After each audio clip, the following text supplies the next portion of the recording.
Hey now, it is a Thursday afternoon, and this is 580 Sports Talk. Brendan Dworzinski and Dan Lucero joining you here on the program today. 2 until 6, plenty to get to. Plenty when it comes to Chiefs versus Dolphins. Plenty to get to regarding what in the hell happened to KU last night. Good God. Beating top 10 Baylor. That's what I'm talking about, right? The KU women. Yeah. That's all the good news. First top 5 win for the Jayhawk women since 2009. Yeah. Big time. Also talking about the men. What the hell, man?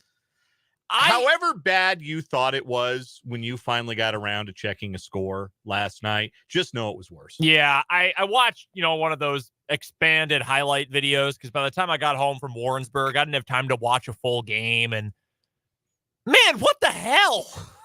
Like, that team stinks. Yeah, it wasn't like, sometimes you go on the road and you get upset, and it's because the other team, like Purdue losing at Nebraska the other night. Nebraska shot the bejesus out of the basketball for 40 minutes. They hit like 53% of their threes. They just shot the heck out of it. They rode the wave. They played great. They're good. Yeah, they're actually good. Yeah, like Nebraska might crack the top 25 this next week because you got to rank somebody. Mm-hmm. And I think 12 of the top 25 have lost within the last week.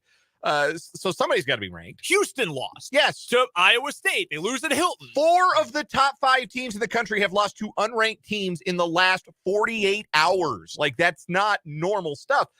But, like, in that instance, Nebraska, Purdue. Stinks. Yes, Nebraska is decent and played great. UCF blows, and they did not play well. No. Like, that was way more of an indictment of Kansas and an alarm for Kansas than it was anything to do with, UCF found something.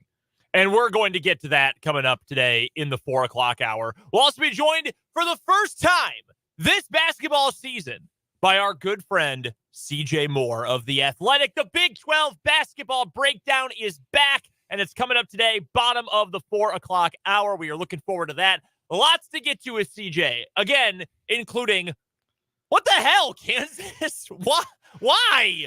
I'm freaking doing the game, the Washburn game, and it's halftime, and I check my phone, and okay, well, or it might have been between games. So, all right, up by, 8 at halftime? That's fine. And then I'm checking Twitter when I can during commercial breaks, and I think, down 4. Still down 4. Still down 4. Score a basket, please. No, they could not. UCF deployed something apparently never before seen by the Kansas Jayhawks, a 2-3 zone defense. They Webered. Bill Self got his ass handed to him by Johnny Dawkins. That's a thing that happened. KU got Webered. Wasn't ready for his zone against an inferior opponent. Don't love to hear that. Don't love that at all. So we're going to break it all down. Most of that's coming up today in the 4 o'clock hour. Bill Nywick asks a very fair question. How much money did you lose on that game, Dan? Because I did. I said on yesterday's show that I was very confident in Kansas winning that game. Unless KU turned it over 20-plus times. And you know what? They turned it over 18 times. So I'm giving myself a little bit of partial credit. Half credit. On the back end here. But I do not, as a matter of course, bet what anyone would consider to be a lot of money on games. So by those standards, I lost a lot of money on KU last night. Man, I hit the live line when they got to plus 110 down by 4 with 10 minutes left. I'm like, you books never learn.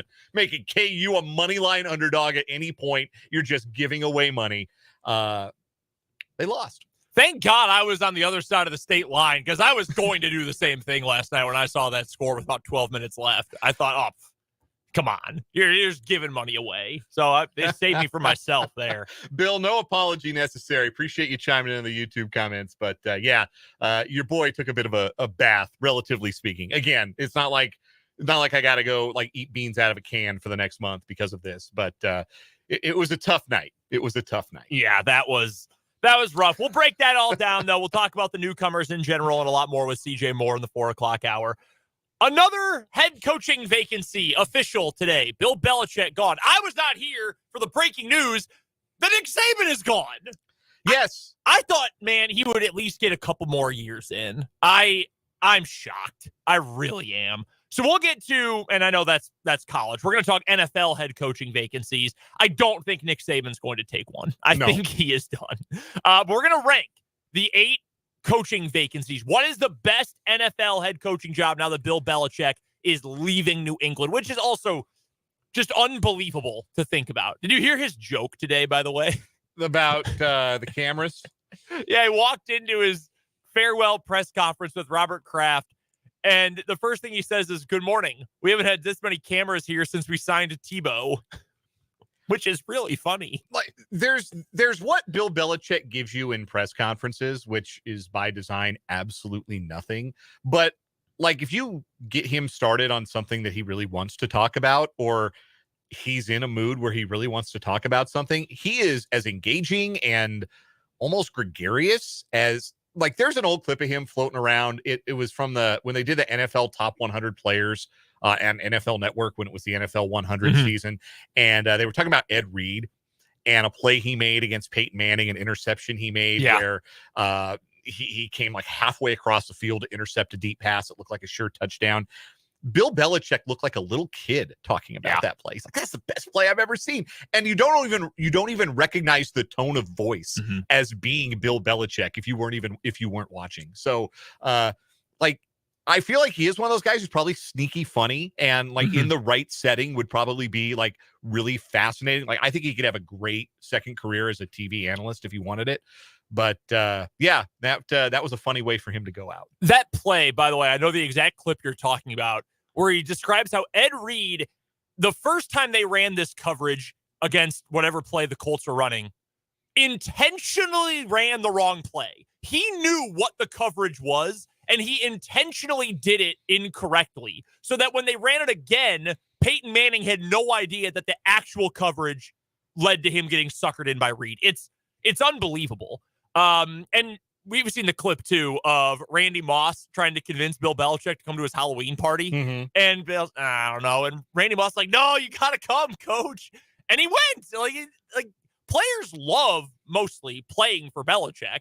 And I think it was Akeem Talib on the Manning cast a year or two ago who said, look, there are essentially 3 rules. Do your job, show up on time, and don't talk to reporters. It's like, people think he's this real hard ass. Like, I showed up in pajamas to meetings all the time. Like, he didn't care about that kind of thing. I was there when I was supposed to be there, and I did what I was supposed to do. It's football will be different moving forward if Bill Belichick and Nick Saban are not on the sidelines. And if they feel like kindred spirits, I mean, they coach together. They're buddies. Yes, they were on the same staff in Cleveland. And I think that they are kindred spirits in the sense of they saw football as something that they could solve. Football being a series of problems that they could solve, and they could stretch maybe the boundaries, certainly in Bill Belichick's case, of the rule book in the process. Like that. I'm not just talking about the Spygate stuff. I'm talking about the one time he ran a barely legal formation to beat the Ravens in an AFC championship game and got the language rewritten in the rule book the next year because of it. Like, the both Saban and Belichick looked at football as something they could master, something that they could solve, like a problem that had a solution. And that's why they were so successful, because they were like, lots of guys have great scheme, right? Lots of guys are good teachers, and lots of guys are good motivators. They were all of those things to a higher degree than anyone else. Yeah.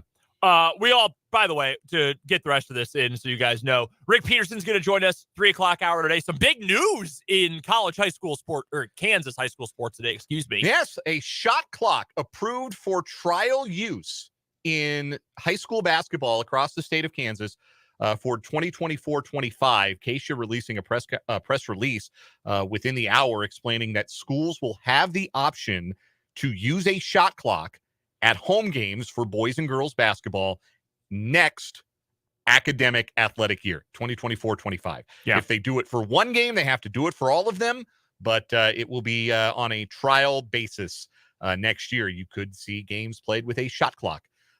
Believe 35 seconds is the NFHS standard.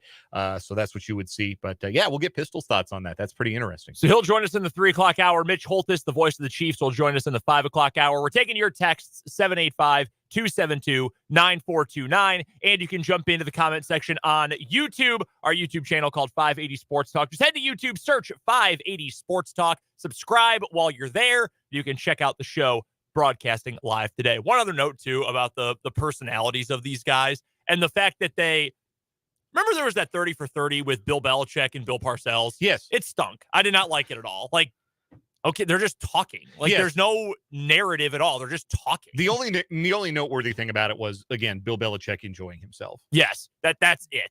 I would actually like one, though, with Belichick and Saban, not because they're, like, these opposing personalities. I think they did one. I want to say it was on HBO, but I do I do think Belichick and Saban did do a documentary together. Yes, Belichick and Saban, The Art of Coaching. Oh, I got to check that out then. Yeah, that's looks like you can only find it on Prime, maybe. I don't know. Oh, thankfully, I've got that.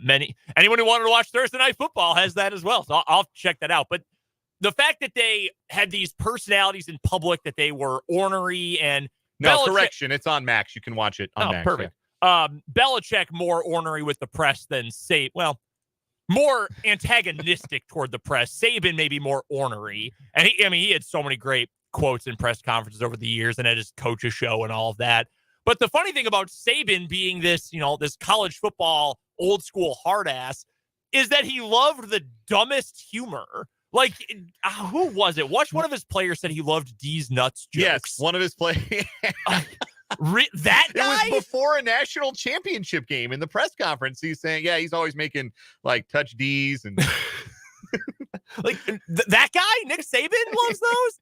Was it Jalen Waddle, maybe? No, it was. I don't think it was a prominent player. It was a name I've already forgotten. It wasn't all that long ago, if I remember correctly. But yeah, he loved making those jokes. It's funny. It will be different. It really will be different without college football in the NFL having Nick Saban and Bill Belichick around. So we'll talk some more coaching coming up in the 3:00 hour today. I did want to get to something I saw today from The Ringer. It was actually published a couple of days ago, but from Steven Ruiz, who I enjoy. I don't agree with everything he writes, but I do think he is an interesting guy to follow when it comes to his NFL coverage, when it comes to him on social media.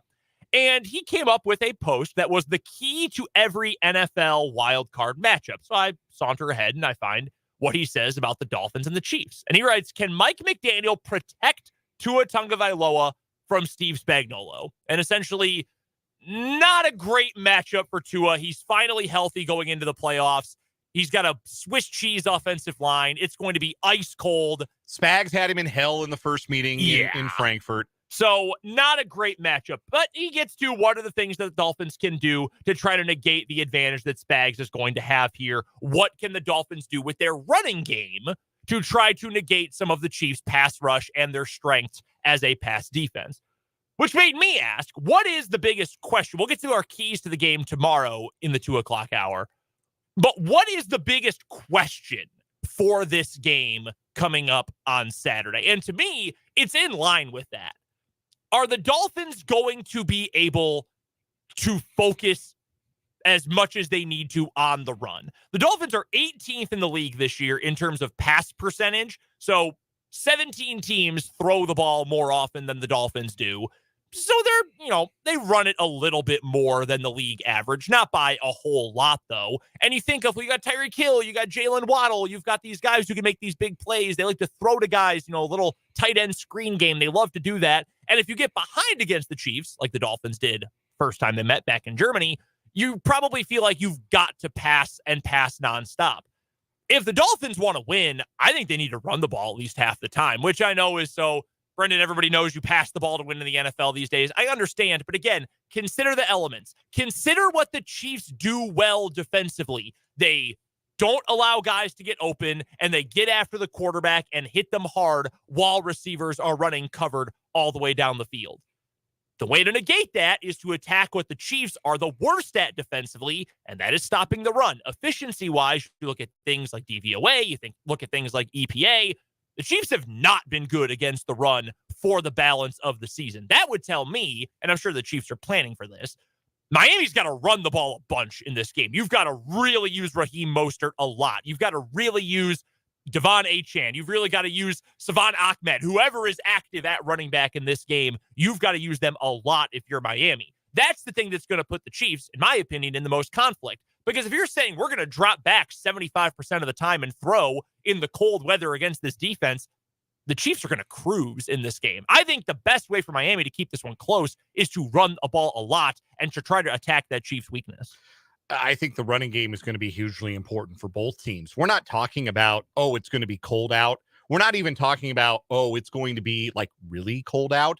We are talking now, per the latest weather forecast for Saturday night. It is going to be what they call dangerously cold out, with the potential for wind chills to drop into the negative 20s and potentially 30s.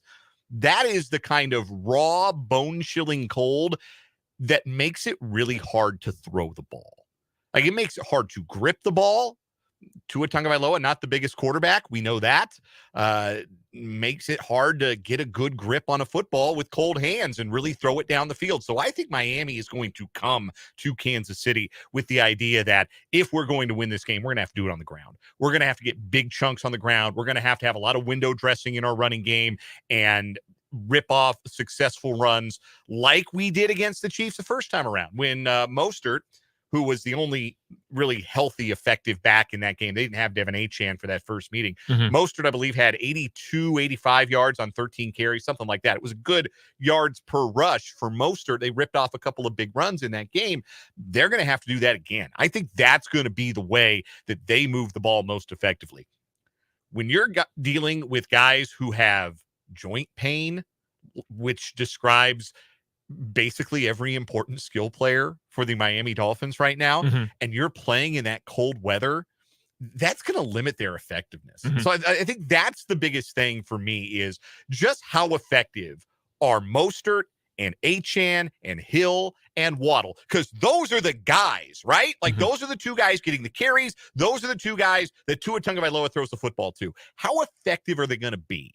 How well are they going to be moving around? I mean, it's one thing to be hurting and then you get a tee shot and you're just floating and you're completely drugged out for an entire game and you play well. We've seen guys do that. We've seen Patrick Mahomes do that. Like that's part of the game, for better or for worse. But it's quite another to be dealing with all of those aches and pains and then having to go out and play in the cold. Like, that's just not going to be pleasant, I don't think, for Miami. So Kansas City has to just be the more physical team. Make sure when they tackle guys that they feel it. Obviously, I'm not encouraging dirty play. I'm just saying you have to be the more physical team at the point of attack. You have to finish tackles when you get a chance. You have to limit those splash plays, which is always the rule against Miami. Make them play a 60-minute game, and by the end of it, you should be, in the second half, if you're Kansas City, the fresher team. I would agree with that. I would agree with that wholeheartedly. This is the kind of game where I heard, I was watching Scott Van Pelt last night, and he was saying that in his picks for the weekend, he was taking the Dolphins against the spread and said, hey, look, no one in their right mind is giving the Dolphins a chance in this game, but it's not like excited about playing in the cold weather either. And while I agree, like, Patrick Mahomes isn't gearing up for this game and saying, yeah, I can't wait for it to be 5 below. Awesome. Like, no one feels like that. There's no skill player who feels like that. But there is an element of it's in our house. It's as much, the placebo effect, if it's anything. Like, hey, it's cold, it hurts, but it hurts in our place. And that, I think, does mean something. And I think that's another reason why, again, I jumped on the Chiefs well before the spread got to 4.5. So I'm still pretty confident. You and me both. Anything else that really stands out in terms of what problems are going to face respective teams in terms of the questions going into this game?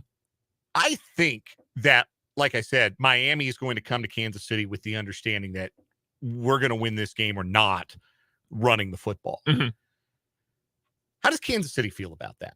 How do the Chiefs feel about that mindset? Because that is not typically the Andy Reid mindset, but man, if ever there was a game to go into it and think, I want Isaiah Pacheco to make those Dolphins defenders suffer every time they have to try and tackle him, this would be the one, right? This would be the game where you really want to set a tone with your rushing attack, with your outstanding interior offensive line. Now, that's the one part of the Dolphins defense that hasn't really been touched by injury. Christian Wilkins is still there. Zach Seiler is still there. Like, they've still got two really good defensive linemen that you're going to have to contend with, but they play a lot of 3-down lineman stuff, which means they usually have like 2 linebackers on the field, a couple of edge rushers as well.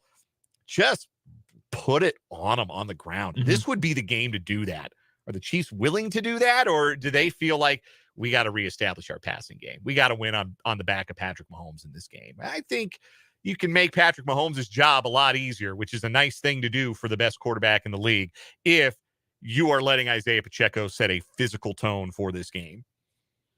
I hope that the Chiefs lean. I mean, I've been hoping that the Chiefs lean on that for quite some time. I know Mahomes had the comment earlier this week when we heard from him where he was talking about how, winning in the postseason and winning this week by getting some of those deep shots back. And I'm sure that he would like to see more explosive passing plays and be able to uncork that arm a little bit. There is data out there. We talked about this earlier in the season that in the cold, when it's below 25 degrees, offensive efficiency and effectiveness drops off a cliff. 55 and up, totally fine. Like nothing changes. 25 to 55, you see a slight decline. Below 25, it is way harder to move the ball. It is way harder to score the ball. So again, go back to the roots of football in a game like this. And Jake and I for years debated the merits of playing in the snow and in the elements, and how great that was. And you'd say, no, the peak football weather is 80 degrees. Yeah, Kurt Warner's on that same team saying that when it's cold, it keeps players from playing their best football. Like, more and more, the more you hear the argument, the more you understand where guys are coming from.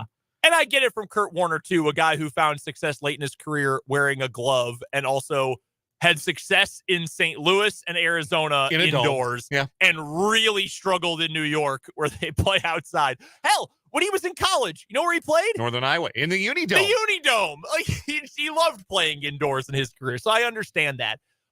And when you play in a climate-controlled or more temperate environment, you end up in a situation where you can run the full playbook. You get more of the X's and O's winning games. But in a game like this, you get more back to the very primal roots of football, where strength and physical and mental toughness, those are the things that win these games more often than not. I think the Chiefs should have the advantage there. In fact, I'll tell you right now, on paper and in practice, the Chiefs absolutely have the advantage there.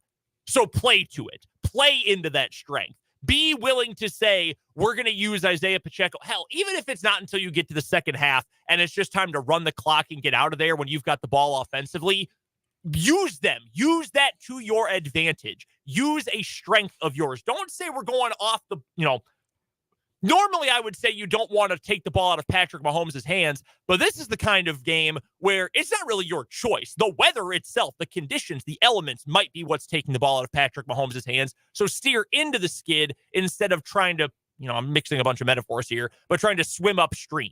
You don't want to do that in a game like this where it's do or die. Play into the things that are your strengths. One thing that has been a Chiefs' strength, although maybe not a huge one every game over the course of the season, has been the offensive line. There might be some more changes on that offensive line, though. The injury report for the weekend is out. We're going to get to that.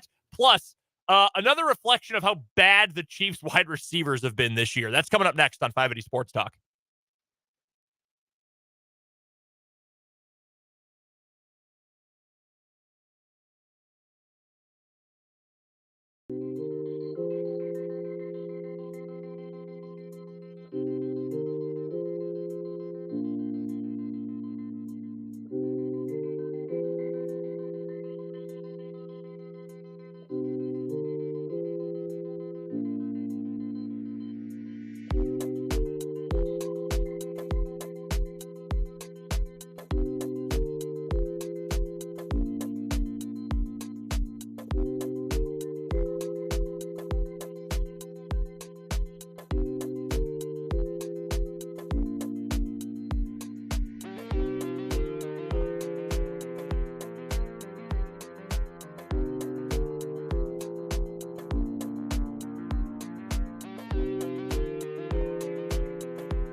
Brendan and Dan here with you, just getting started on 580 Sports Talk on this Thursday afternoon. Thanks for hanging out with us, whether you're listening online, 580WIBW.com, checking us out on the YouTube online, 580 Sports Talk on YouTube, or listening on 580 AM or 104.9 FM. We appreciate you spending some of your Thursday afternoon hours with us.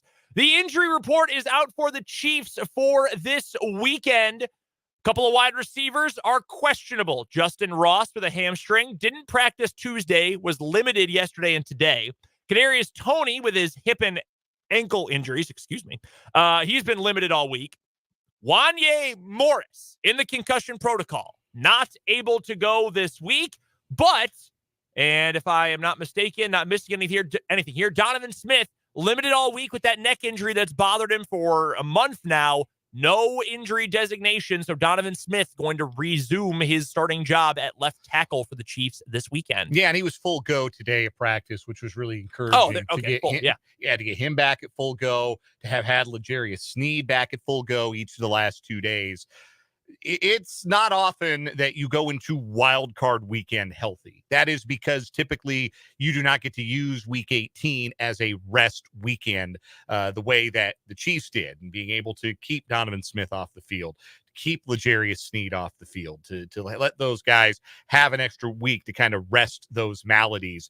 This is as well rested as you could, and healthy, I think, as you could hope to be as a team going into this scenario, which is, we've pointed out all week, really stands in stark contrast to how the Dolphins are coming into this. So speaking of the Chiefs wide receivers, I saw this today from Twitter account at Throw the Damn Ball, who does some stuff for PFF, unsurprisingly. So he plotted the all qualified wide receivers in the NFL relative to their grade at Pro Football Focus, how well they separate, and then their grade for yards after the catch, where they catch the ball, and do they get the yards after catch you would expect on any given route. There's all sorts of stuff they can figure out. You'll never believe this. Well, actually, let me make you guess this first. What Chiefs receiver do you think grades out the best in terms of both separation grade and yak grade this year? And it's not even close. Well, probably Rashee Rice. If it's not him, it's got to be him and Yak, I would think. You are correct about that. He does have the highest yak grade of any Chief this year. But separation, is it Justin Watson? It is Justin Watson, and it's Justin Watson by a lot. He's got a higher separation grade from PFF than the likes of Justin Jefferson, Nico Collins, Deebo Samuel, A.J. Brown, Devontae Smith, Keenan Allen, Deontay Johnson, Cooper Kupp. Well, no, I'm sorry. Cooper Kupp is barely ahead of Justin Watson. That's Kupp's whole thing, is that he's a separator. Yeah. So Justin Watson graded out really well. Rashee Rice, very good in terms of the yak grade, below average in terms of separation. MVS, you'll never believe this, above average separation. Oh, really? The fast guy? Way below average in terms of yak grade, because you got to catch the ball. Right. You have to catch it to get yards after the catch. There's no yards after drop. Nope. That does not exist. Not a stat.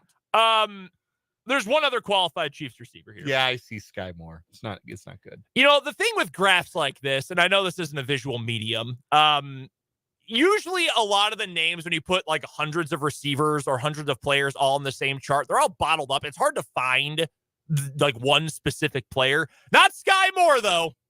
He is among the very worst in the entire NFL at both yards after catch grade and separation grade. Among the very worst in the entire NFL. It's not what you want. No, it's quite bad. Do you think he's going to get cut? Or do you think they keep him around just because he's not costing them very much? Maybe they take a flyer on him in year 3. We're going to throw the graph up on the YouTube real fast. You can see Sky Moore down to the left.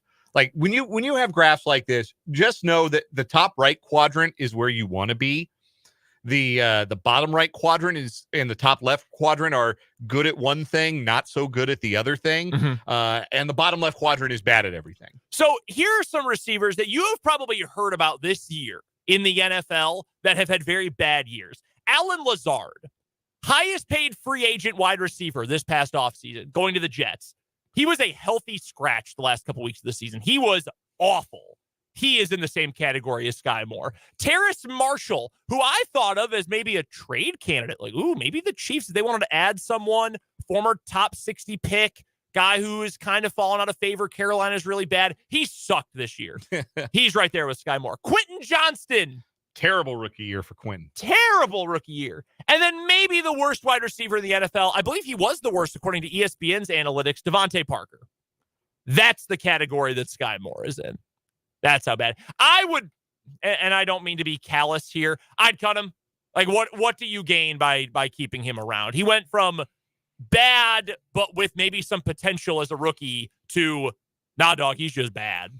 Yeah, and he couldn't really get on the field. And you would think that the Chiefs will look hard at upgrading that position going into the next year, and just might not be snaps for him. No, there really might not be. We're going to hear from Travis Kelce coming up on the other side of this timeout. But first, we've got some, I don't know if this is really breaking news. We've got a breaking report. This is from Marty Griffin, who is a reporter for KDKA Radio in Pittsburgh. Yeah. According to Griffin, sources say that Steelers Bills could get moved if lake effect weather and a state of emergency is declared in Western New York on Sunday. It could get moved to Cleveland. Well, they're going to move, but not time? They're going to move location? Move the game. He says that the Brown Stadium officials have been told to, quote, be ready. For a playoff game? I don't know. I don't doubt the reporting here from Marty Griffin of KDKA Radio in Pittsburgh, but I just have a hard time seeing the NFL moving a playoff game. Yes, due to lake effect, we are going to move it to another city right on a lake. Yeah. That doesn't make a whole lot of sense, especially one that's hostile to one of the teams. Yeah, that's true. That would be strange to me. Yeah, you cost a team a home game, but then you move it into a city, Cleveland, where like their historic blood rival is Pittsburgh. No, that doesn't. I would almost think the NFL would rather play it on Monday night than have to move sites. Do a Monday doubleheader. Yeah, I would think so. And then just make sure the winner of that game played Sunday next week. Yeah, that's what I would think. Yeah. Have you seen some of the complaining, mostly from reporters and journalists from Miami, about the weather in Kansas City? Have you seen some of this on Twitter the last couple days? I see a lot of people not real thrilled that it's going to be potentially wind chills in the -20s. Joe Shad, who used to work for ESPN, has covered the Dolphins for a while now, the biggest crybaby on the internet, just whines about everything. This is so unsafe. I can't believe they're playing this game in Kansas City. Some other reporters saying, have heard that they're not looking to move the game. Of course they're not looking to move the game. Have you heard of Wisconsin? Have you heard of Minnesota prior to the Metrodome? I'm like, that's what it was. Yeah, we used to do this as a matter of course. Like, some of the most famous games in football history and NFL history are cold weather games. The Ice Bowl. One of the most important games in the lore and history of the most popular sport in America is literally called the Ice Bowl. Like, that's just what we do. 2007, the coldest game in the playoffs all time. Packers-Giants. It was -2. We all remember that game. Favre threw that interception, his final pass to the Packer. I don't remember if they had a name for the game, but the AFC Championship game in 1982, Cincinnati and San Diego at Riverfront Stadium, wind chills -59 for that one. You'll never believe this, but the warm weather team did not win. Shocking. That's the Freezer Bowl, right? I think so. Yeah. Blowout, 27-7.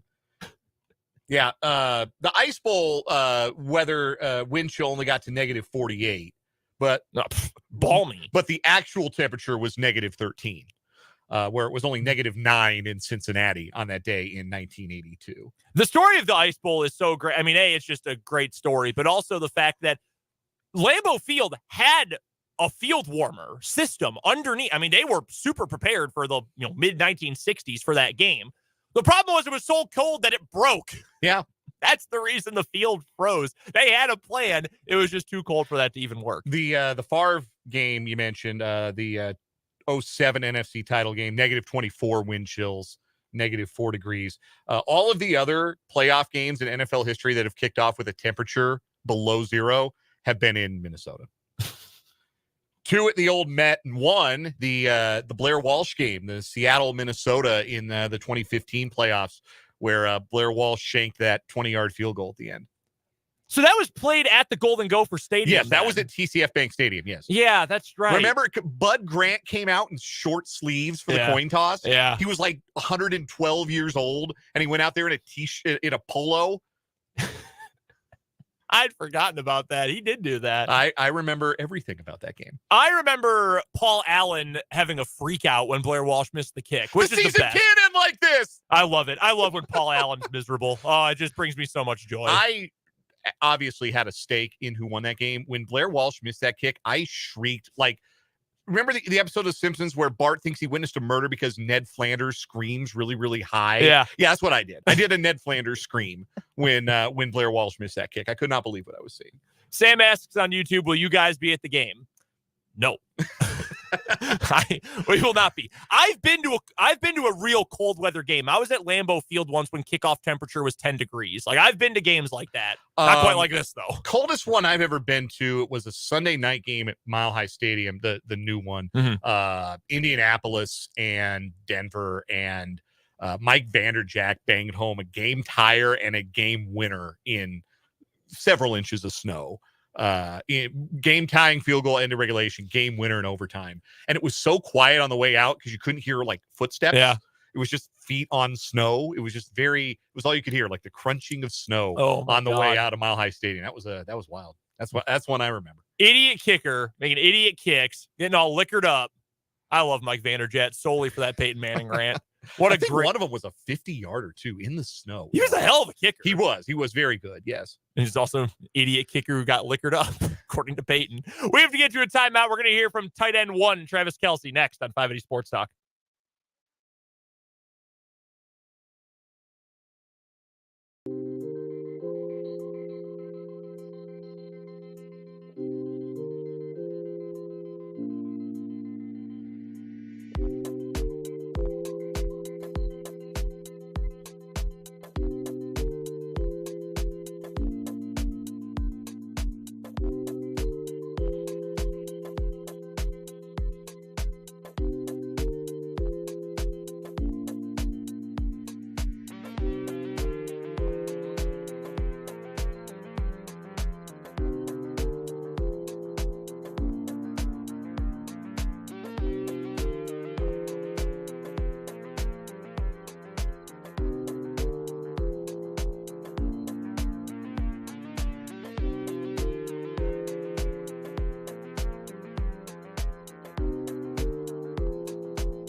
Before we get to Travis Kelce here in just a moment, you know this is a big day in the sports world, right? Yes. One of the biggest days in the sports world for me, personally. Is that right? It is the first of 2024, this calendar year, the first America East Thursday of the college basketball season. A East Hoops is back. 4 games on the docket tonight. I'm betting all of them. Oh. Got some action on all of them. All favorites except New Hampshire, plus 3.5 against Maine. What's your blood bank? Bet your mortgage on it. No sweat lock of the night. I actually really like that New Hampshire pick a lot. The other one, though, Vermont, 16.5-point favorites over UMBC, who is terrible. Absolutely awful. Vermont's going to run them out of the gym at home. Oh, Vermont's at home? Yeah. Okay, I feel better about it. Yeah, Catamounts are gonna roll in that one. Hard to win on the road in college basketball. It is. I hear. Yeah, found that out last night for sure down in Orlando. With that, let's hear from Travis Kelce and what he had to say to the media previewing this weekend's matchup earlier today. What's your approach to playoffs this year with everything that has been going on this season? Excited, man. Excited to get out there. I know we got a big challenge with Miami coming in, and sure enough, who doesn't love playoff football at Arrowhead, baby? You running the playoff beard out? I've been growing this thing up for a while now. See how far I can take it, man. Travis, what did resting last week do for you? Say it again? What did resting last week do for you? I just feel like, especially it being a short week, being able to get out here and put some good work in with the guys. And I felt like we, as a collective unit, we came in and put in a great week of work. I wonder if you could take us back through the conversation to not play last week. Coach said it was up to you really to try to get those 16 yards or whatever. At the end of the day, I just didn't care enough about it. I felt like I could get some rest and let the guys go out there and just play the game instead of worrying about getting this old guy 16 yards, man. It just never felt right, man. You have talked for several years now about legacy and stuff like that. But you're talking more about team legacy, Super Bowls than legacy like a Falcon. Yeah, those. Yeah, I mean, I think without a doubt, I'm thinking more Super Bowls when I talk legacy, and just having that desire to be a certain type of teammate day in, day out, and channeling that right mindset for sure. Travis, when you played Miami and Germany, what can you take from that game? How different are these two teams as they battle for Well, first thing is that they have a really good secondary. I think that's one of their best secondaries in the league. That being said, Fangio's got them playing very good as a collective unit. They fly around, they play physical football. And with that being said, we got to be able to control the line of scrimmage and make third downs a lot easier with good plays and good movement on first and second. Travis, I know this isn't in front of your mind now, but a month and a half ago you had an interview where you mentioned that you think about retirement. Just wondering if you've made a decision. Do you guys think about retirement? Am I the only one in this boat? No. Is anybody else in this thing? All right. Whoever's not thinking about stuff down the road, I blame you. I think it's just I have no reason to stop playing football, man. I love it. We still have success. Come in with the right mindset, and I just love the challenge that it gives me every single day to try and be at my best. And like I said, I have no desire to stop anytime soon. But you said you thought about it. What would you do if you weren't playing football?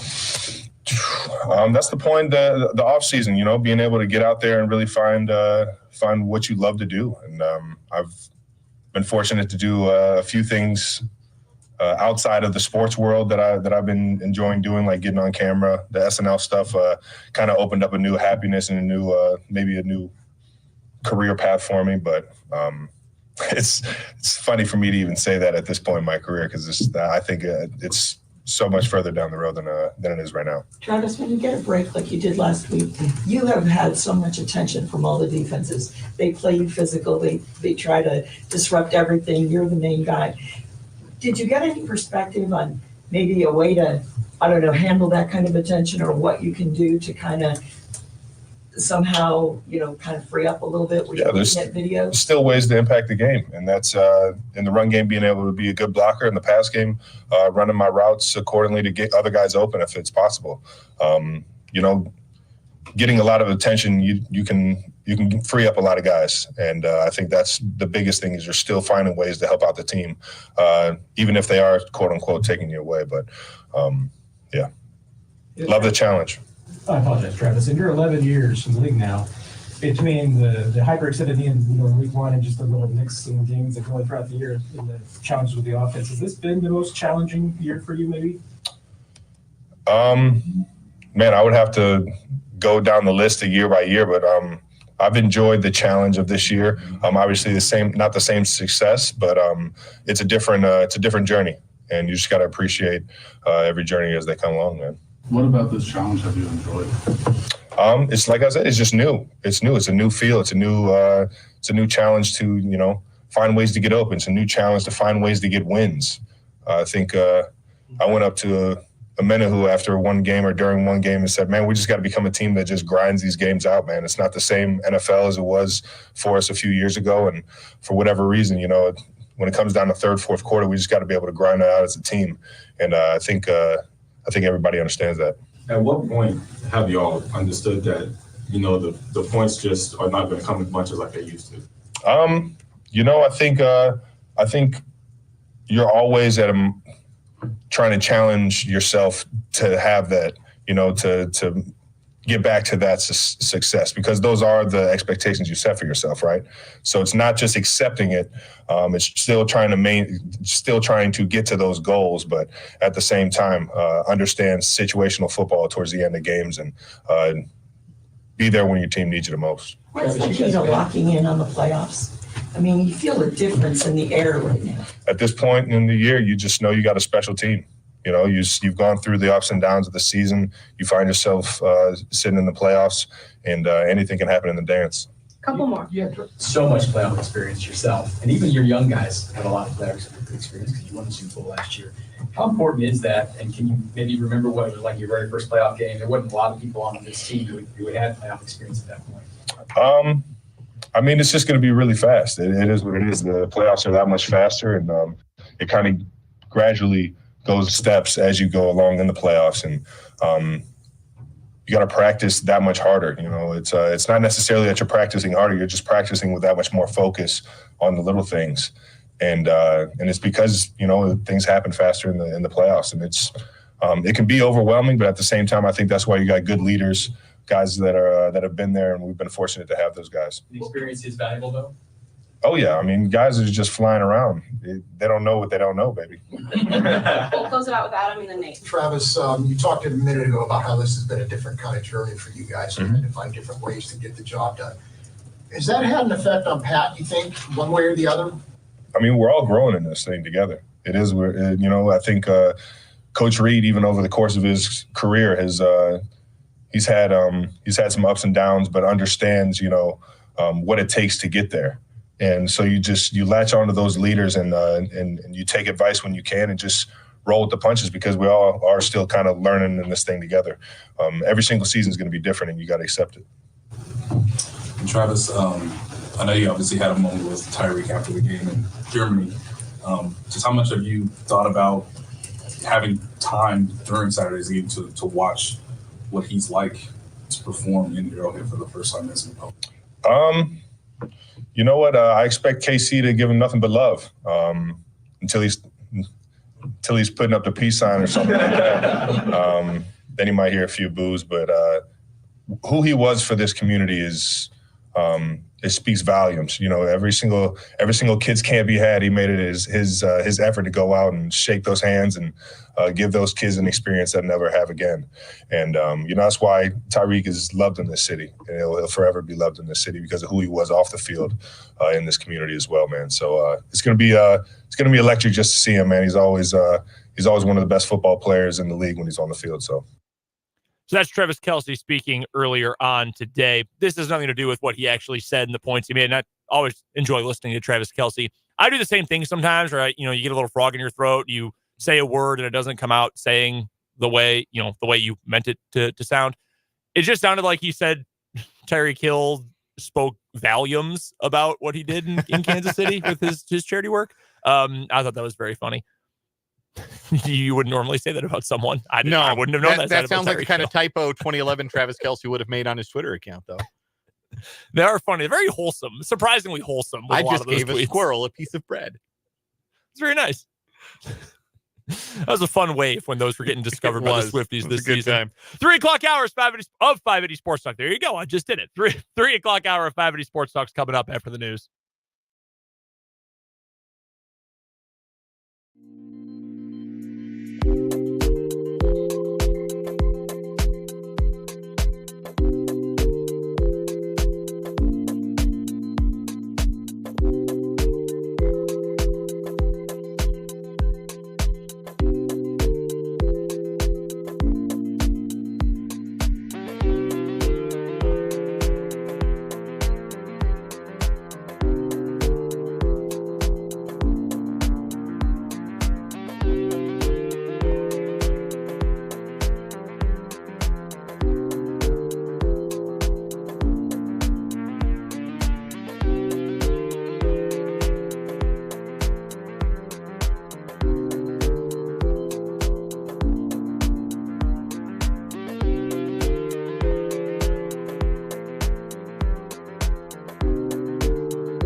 Hey now, it's the 3 o'clock hour of 580 Sports Talk. Brendan Dworzinski and Dan Lucero here with you today. Thanks so much for spending some of your Thursday afternoon with us. Plenty to get to coming up in this hour and throughout the rest of the show, and we would love to get your takes on anything we're talking about. Hit us up either on the text line. You know the number. It's 785-272-9429. Or jump into the comment section on YouTube. We're video streaming the show today and every single day. 580 Sports Talk on YouTube is where you can find us. Go subscribe.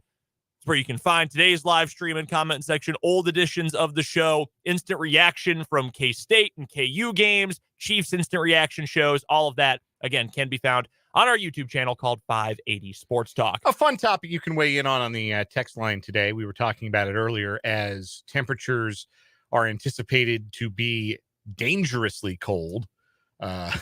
Yeah, that's the technical term for Saturday's wild card game between the Chiefs and the Dolphins. We shared our stories earlier, you and I, Brendan.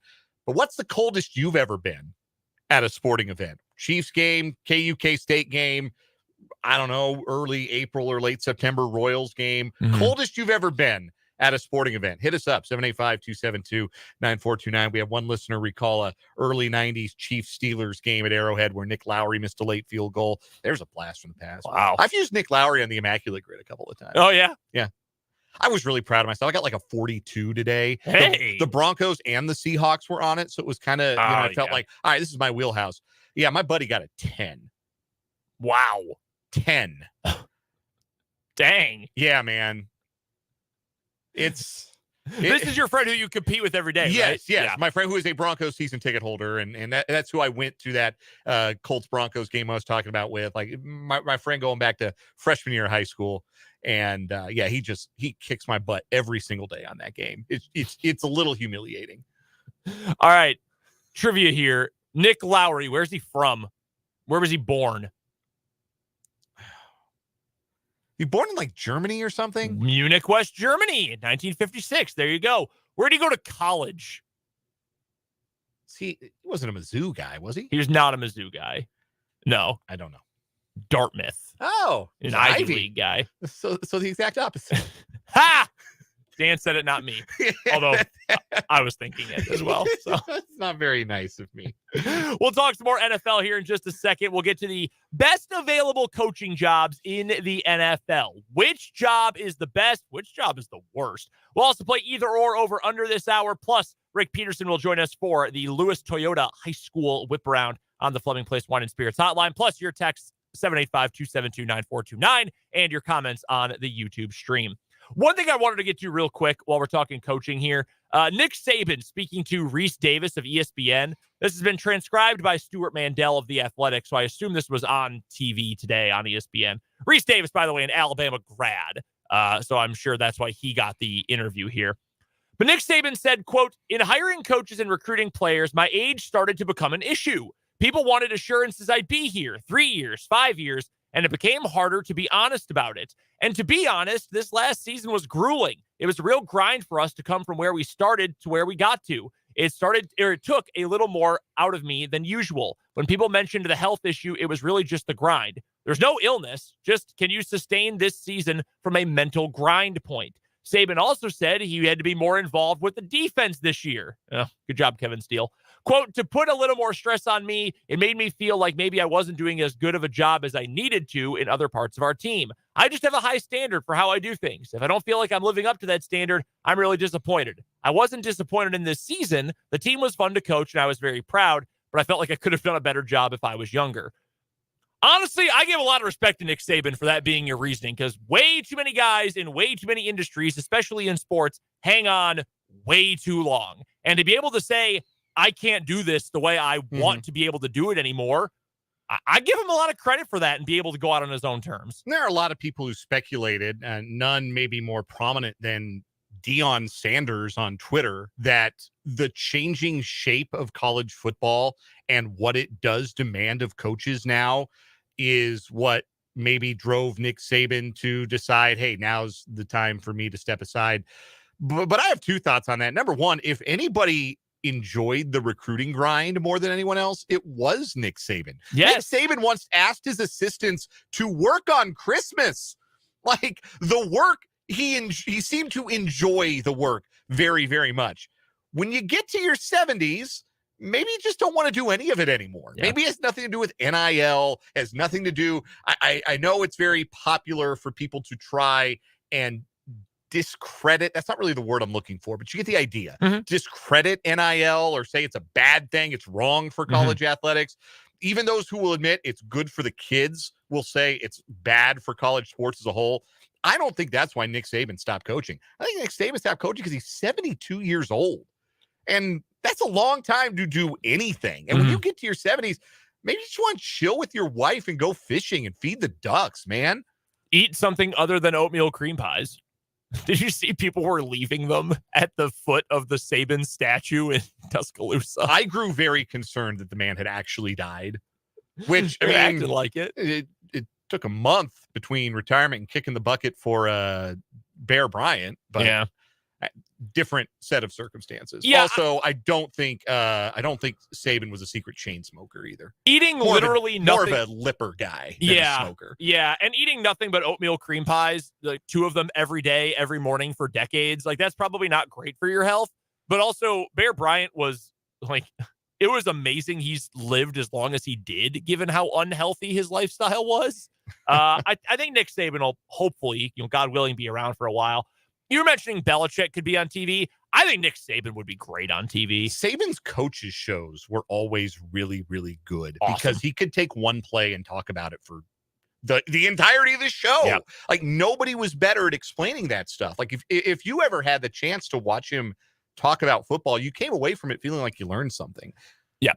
And you probably learned something new that then everybody else kind of picked up on. Like the language of defense, the way pass defense and coverages are today broadly have a lot to do with Nick Saban. Saban too, and I don't know if this was something that aired locally on TV in Alabama or if it was something that was just for YouTube and for social media or what, but he would put out, the Alabama people would put out these videos where he would break down tape, sometimes the night of a game. Like Bama would play the 2:30 game, and then by nighttime, the evening primetime games are winding down. You've got this tape breakdown video from Nick Saban, and he's in front of a big screen, and he's rolling through tape, and he's pointing out certain coverages and certain plays, but he would say it in not really a condescending way or not in a super jargony way. And I'd watch them, they'd be 5 minutes long, and I think, God, this guy is a genius. Yes. If you ever take time, we were talking about this a long time ago. You had been watching a video or reading something online about the Seahawks coverage scheme. I don't know if it was the Cover 3 Legion of Boom era or something beyond that. And I remember you saying to me, it's amazing that anyone can ever move the ball in football. Because if you just listen to this stuff, it is amazing how much intricacy there is. And I said, watching offensive stuff, it's the same way. How does anyone ever stop this? Right. How do you stop? And Saban always would break this stuff down, and you think, how do they not win every game 77-0? Right. It's incredible. How is it not consistently a shutout? Because it's not just that his coverages were top of the charts and innovative. He had NFL guys doing it. And not just like NFL guys, NFL stars. Yeah. That was the thing too. He was the hardest working coach, and he was maybe the smartest coach, and he also had the best players. And that's how you win 6 national championships. I don't know. And you never lose more than 3 games in a season after your first one. I don't remember who brought it up last night on Twitter, but someone was, I think it was Ari Wasserman from The Athletic, maybe, was trying to pick the best Nick Saban Alabama player. I was like, you can't do it. It's impossible. I guess, and I had never heard this before. Apparently, Saban had said the best defensive player he ever coached was Minkah Fitzpatrick. That he was just the best, smartest player he ever coached. A lot of people also said Julio Jones. I'd buy that. Yeah. Julio was unbelievable. Yeah, I would say maybe it's a prisoner of the moment because he's more recent, but like Devontae Smith.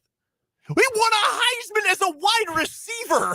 Devontae Smith was unbelievable. Remember that national championship game? He caught that touchdown late in the first half because somehow they managed to get him matched up in coverage with Tough Borland, the linebacker from Ohio State. His parents named him Tough. They didn't name him Fast. Nope. And we found out why. When he's trying to catch up with Devontae Smith, running deep over, basically, is what he ran and scored a touchdown. He would be my pick, but it's like how do you narrow it down to one guy? Alabama had never had a Heisman Trophy winner before Saban, before 2009, or what year was Ingram? 2010? I think that's right. He had 4 for him from 2010 onward. That is unbelievable. It's truly remarkable. All of his running backs in the murder ball era felt like they were untackleable. Richardson, Lacey, Ingram. Even like Bo Scarborough felt like a superhero in that offense. I thought Bo Scarborough was going to set records in the NFL when he was playing at Alabama. Man, you and me both. You can't stop this guy. Unbelievable. Oh my God. Who was the dude? I thought TJ Yeldon was going to like change the running back position forever. Like, oh my God, he can run like that and catch. He was a total jag in the NFL after his first year. But that's the kind of players they had and the kind of schemes they ran. Terrence Cody, another one that stood out to me as a defensive lineman. He was 800 pounds.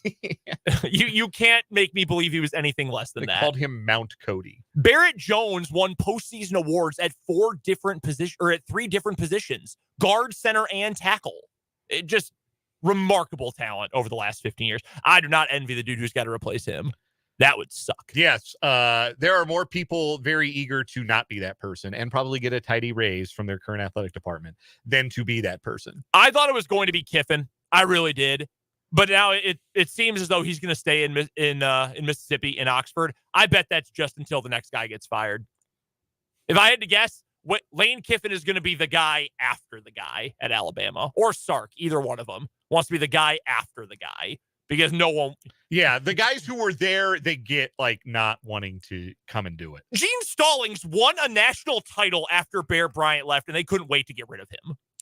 Ridiculous. The best example is this, is they fired Bill Curry after he won an SEC championship because he was 0-3 against Auburn.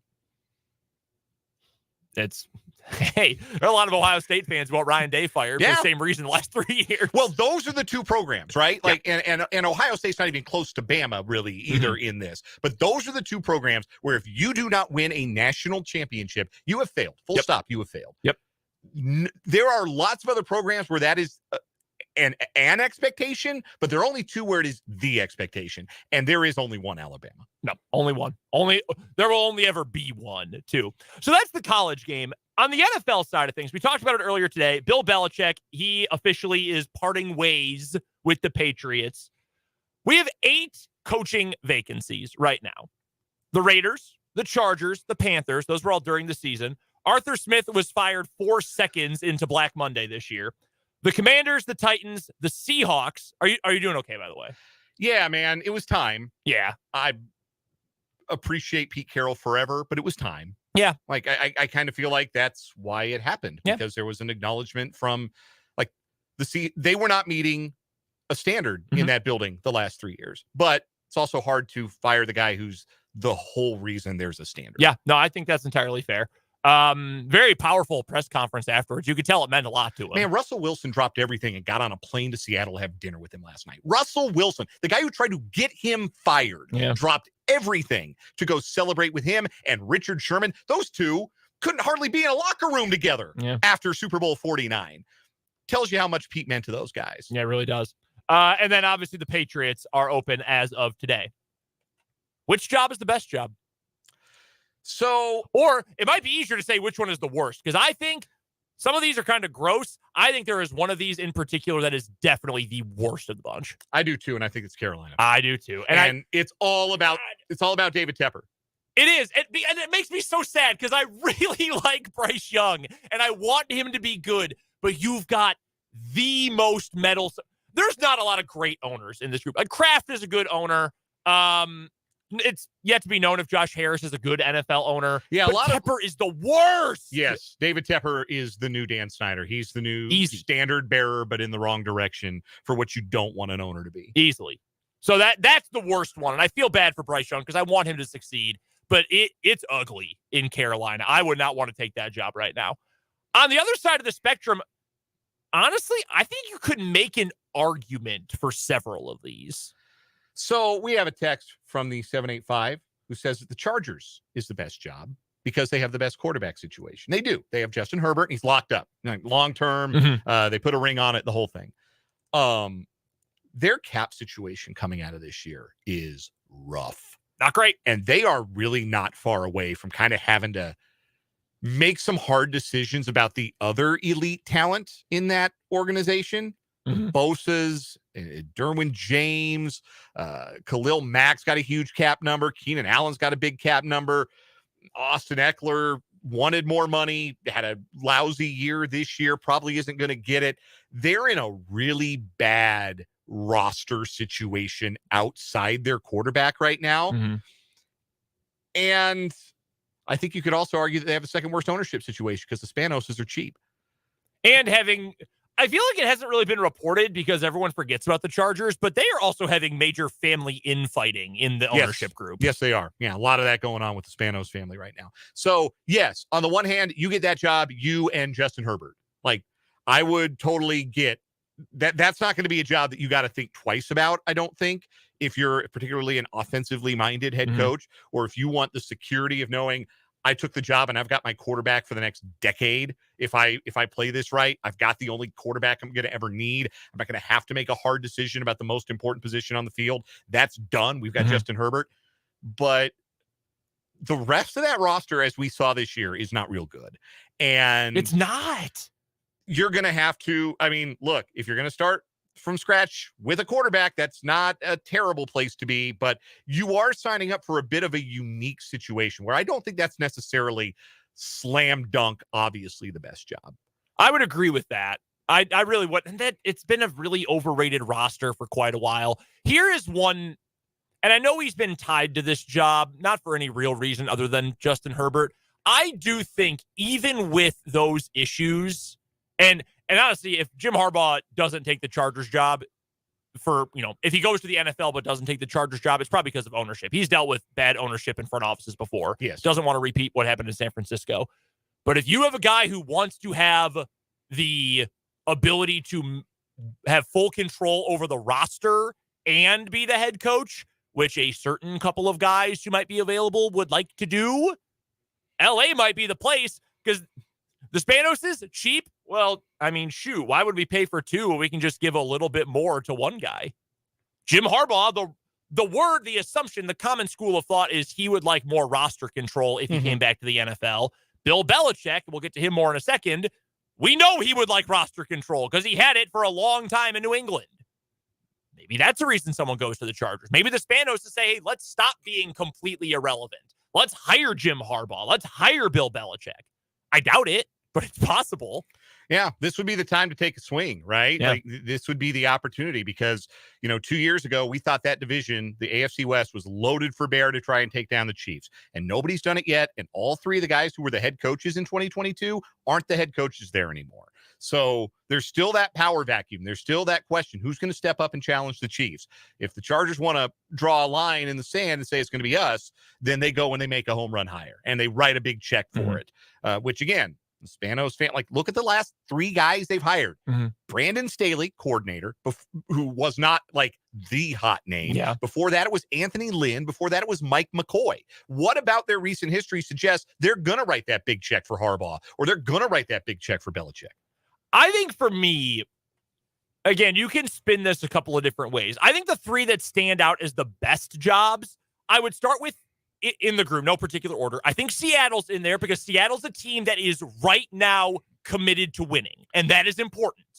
And I think that is a very valuable thing, especially if you are an experienced head coach. I think Seattle has the best roster of any of these 8 teams, just from a talent perspective. 1 to 53, and I can see it. And if you come in, you're getting to build a coaching staff from scratch. And so you have an opportunity to evaluate the talent and bring guys in who are going to be able to best utilize the talent that's on hand. And then you have a little bit of freedom as to what you want to do at quarterback. Do you want to let it rock with Geno Smith one more year? You could argue for that. Geno was pretty good this year. You could absolutely go into next year with Geno Smith and think you're going to be pretty good and then draft a quarterback to apprentice under Geno Smith. Or you can think bigger than that, try and trade up in the draft and go get a guy who might be a plug-and-play starter day one. Even if it won't be great, you might right away, you might still be able to trade up and go get a Jaden Daniels or a Michael Penix if that's how you want to play it. So with the option you have at quarterback, clean slate in the coaching staff, commitment to winning, and overall high-level talent on the roster, I think Seattle's the best job. I really do. I think Seattle is certainly in the conversation. I could see reasoning for two others.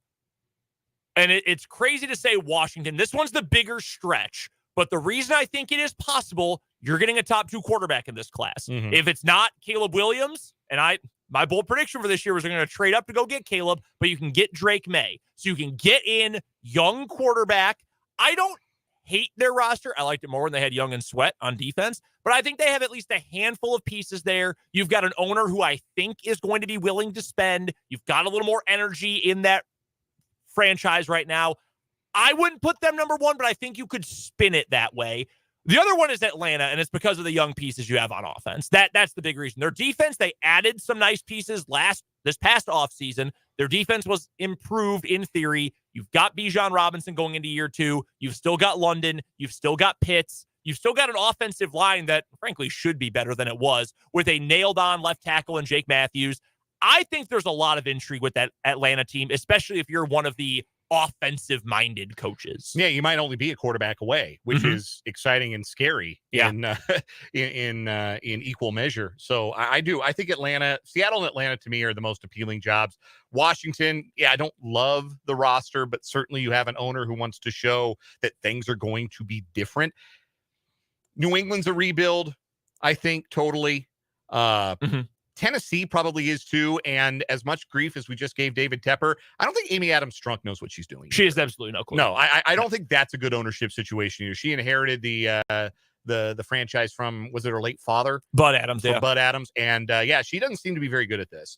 The idea that, we're going to try and trade Mike Vrabel, but that would have been too hard and would have taken too much time. Like, okay, come on, do your job. Yeah. So I don't know that Tennessee, frankly, is all that appealing given what ownership looks like there. I have the same concerns about the Chargers. We haven't touched on Vegas.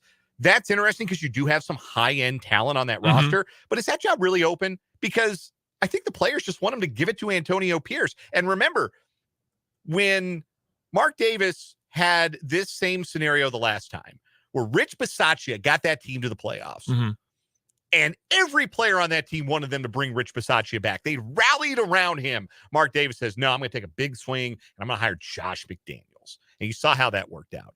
Maybe this is the time Mark Davis listens to his players and says, let's put the really popular guy that guys play hard for as our head coach.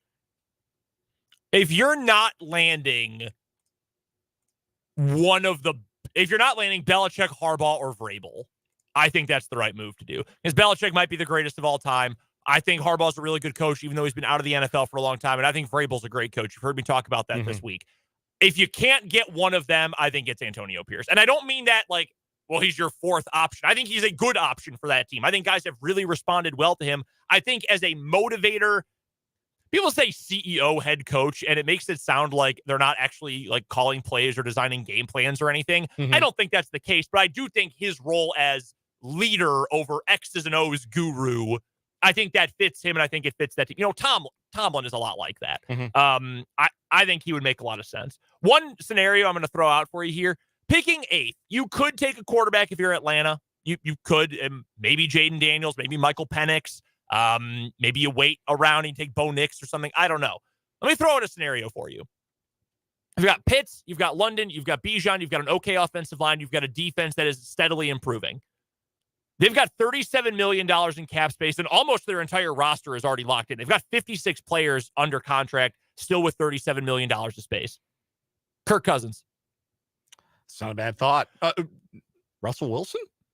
I could see it. So, Wilson's actually a fascinating one because you've got 2 huge targets at wide receiver. You don't need to throw over the middle. No. Just throw it deep on the sideline. No, that offense, the pieces they have, feels a lot like the offenses he was most successful with in Seattle. One of those veteran quarterbacks, and I know it's probably not thrilling. Like, there's a portion of Atlanta fans that never warmed up to Matt Ryan, even though he was a really good quarterback, because he wasn't, like, exciting. He wasn't Michael Vick. There are cultural reasons for that, too, but he wasn't an exciting quarterback, but he was a good one.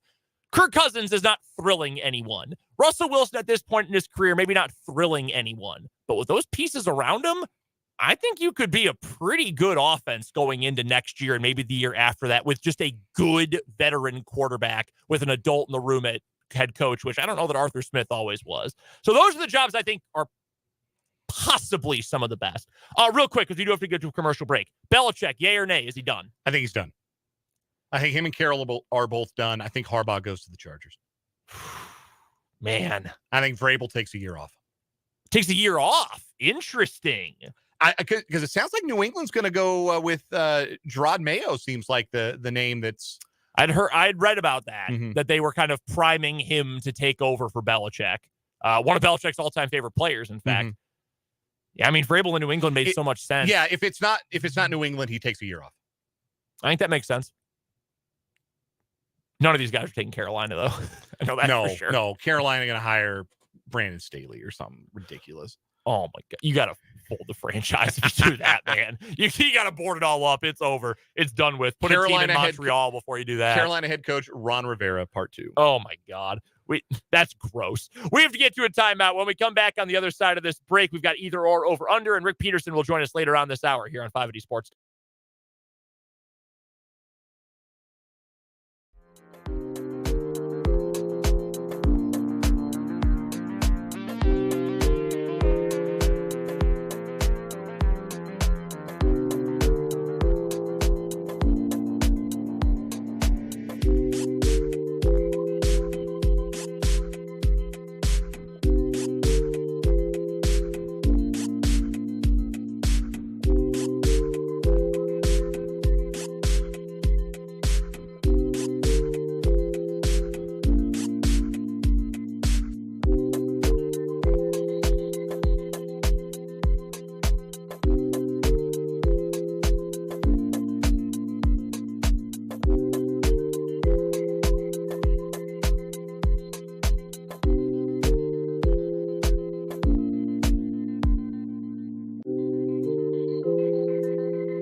Either or over under time here on 580 Sports Talk. Brendan Brzezinski, Dan Lucero here with you. Rick Peterson will join us coming up here in just a few moments.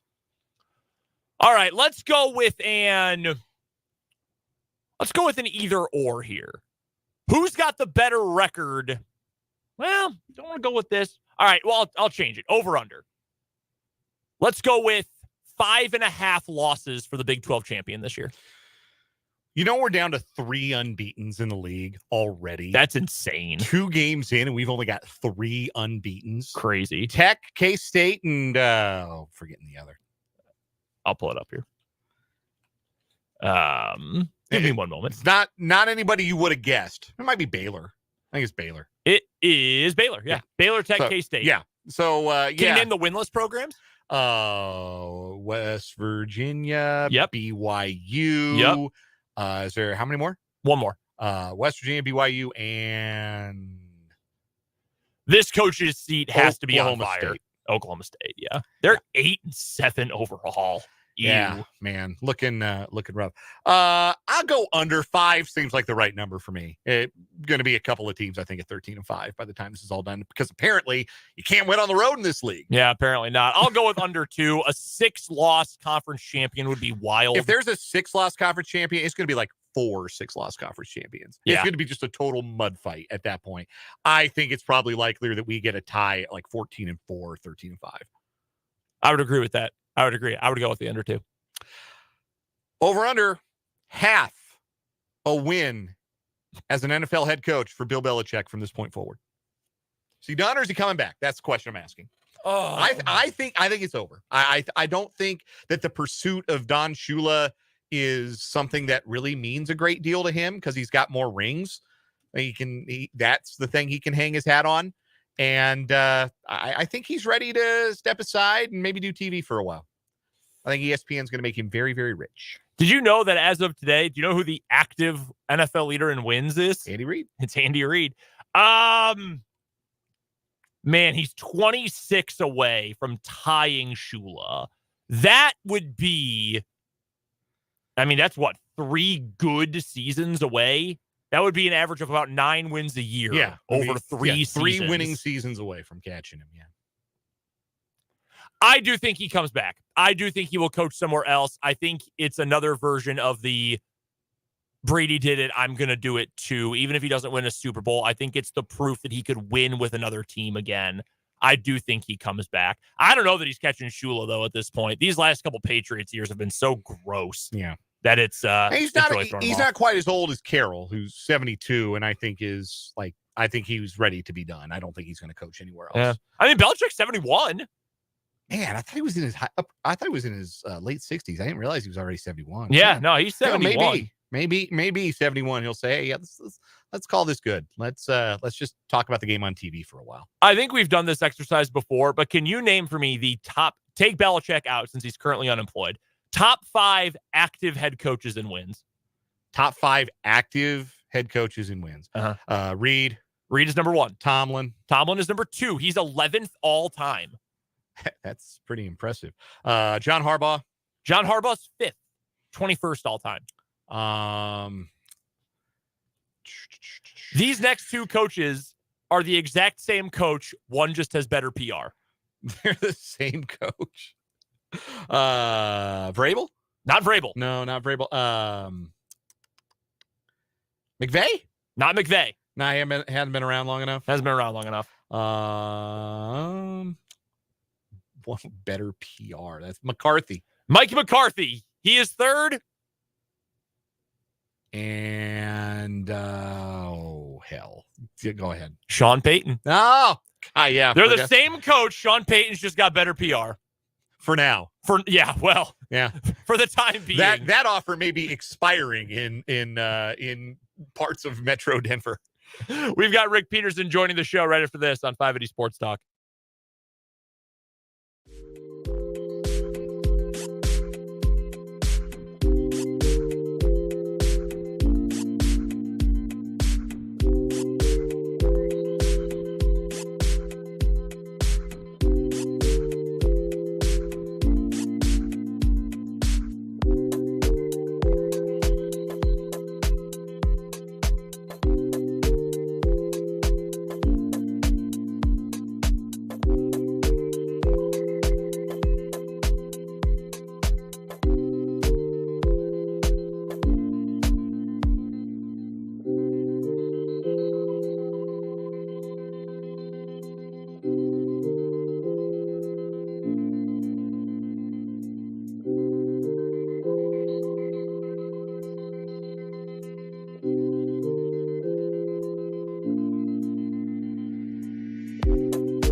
on the Fleming Place Wine and Spirits hotline is the one, the only, the Hall of Famer Rick Peterson. He covers all things prep and Washburn sports here in Topeka and Shawnee County. For TopSports.news, head on over to the website. Check out all of his and his team's great work covering our local teams and athletes. You can and should also follow him on Twitter, where his handle is @Peterson_Rick. Pistol, some pretty big news today. The trial run for a shot clock, 35-second shot clock in the state of Kansas, will be available starting next year, the 24-25 school year. We've talked about the shot clock a bunch, but how do you feel about the fact that it's actually finally possibly coming to Kansas? I think they're doing it exactly the right way by having it as a trial run. Let's see how it works next year. Let's see how much the manpower issue and the expense issue and everything else comes into play. I think it's a great idea to give it a trial run, and then we'll hopefully make a permanent decision after that. But I was a little surprised at the overall numbers when they went around to all the schools were against it. So let's just see how everything works. But hey, I think it certainly at least deserves a look. How many schools, if you had to just make an estimate, an educated guess here, Pistol, how many schools do you think, at least in our area, will try it out next year? I'm guessing a lot, particularly at the bigger schools. But my concern, and it's been my concern, and Dan and I have talked about this a lot too, but my biggest concern is, and Brendan, you've done a ton of high school games. How many times do we look up there and say, wait a minute, they got the score wrong, or, oh, wait a minute, the clock's still running, or, now you're adding another component. So my biggest concern is finding qualified people to come run the shot clock. And I think in some schools, particularly the smaller schools, that could be an issue because, it's hard to get people to work, especially when you have 4 games in a day. This would only be for varsity, but, to get workers for all those games. So I that's a concern for me. Pistol, it's interesting you bring that up. I tweeted about it when I saw the news break, and somebody who follows me on Twitter who is from Illinois responded to me and said they've been doing it on a trial basis in Illinois the last 2 years, and that by far the biggest issue with the shot clock is just finding someone to run it. Yeah, I agree. I mean, even we do a lot of Washburn stuff too, and they do a great job. But there's times where it's like, okay, did somebody touch the ball? Did it hit the rim? Did it, and I think, and that's a very good level of college basketball. How's it going to be?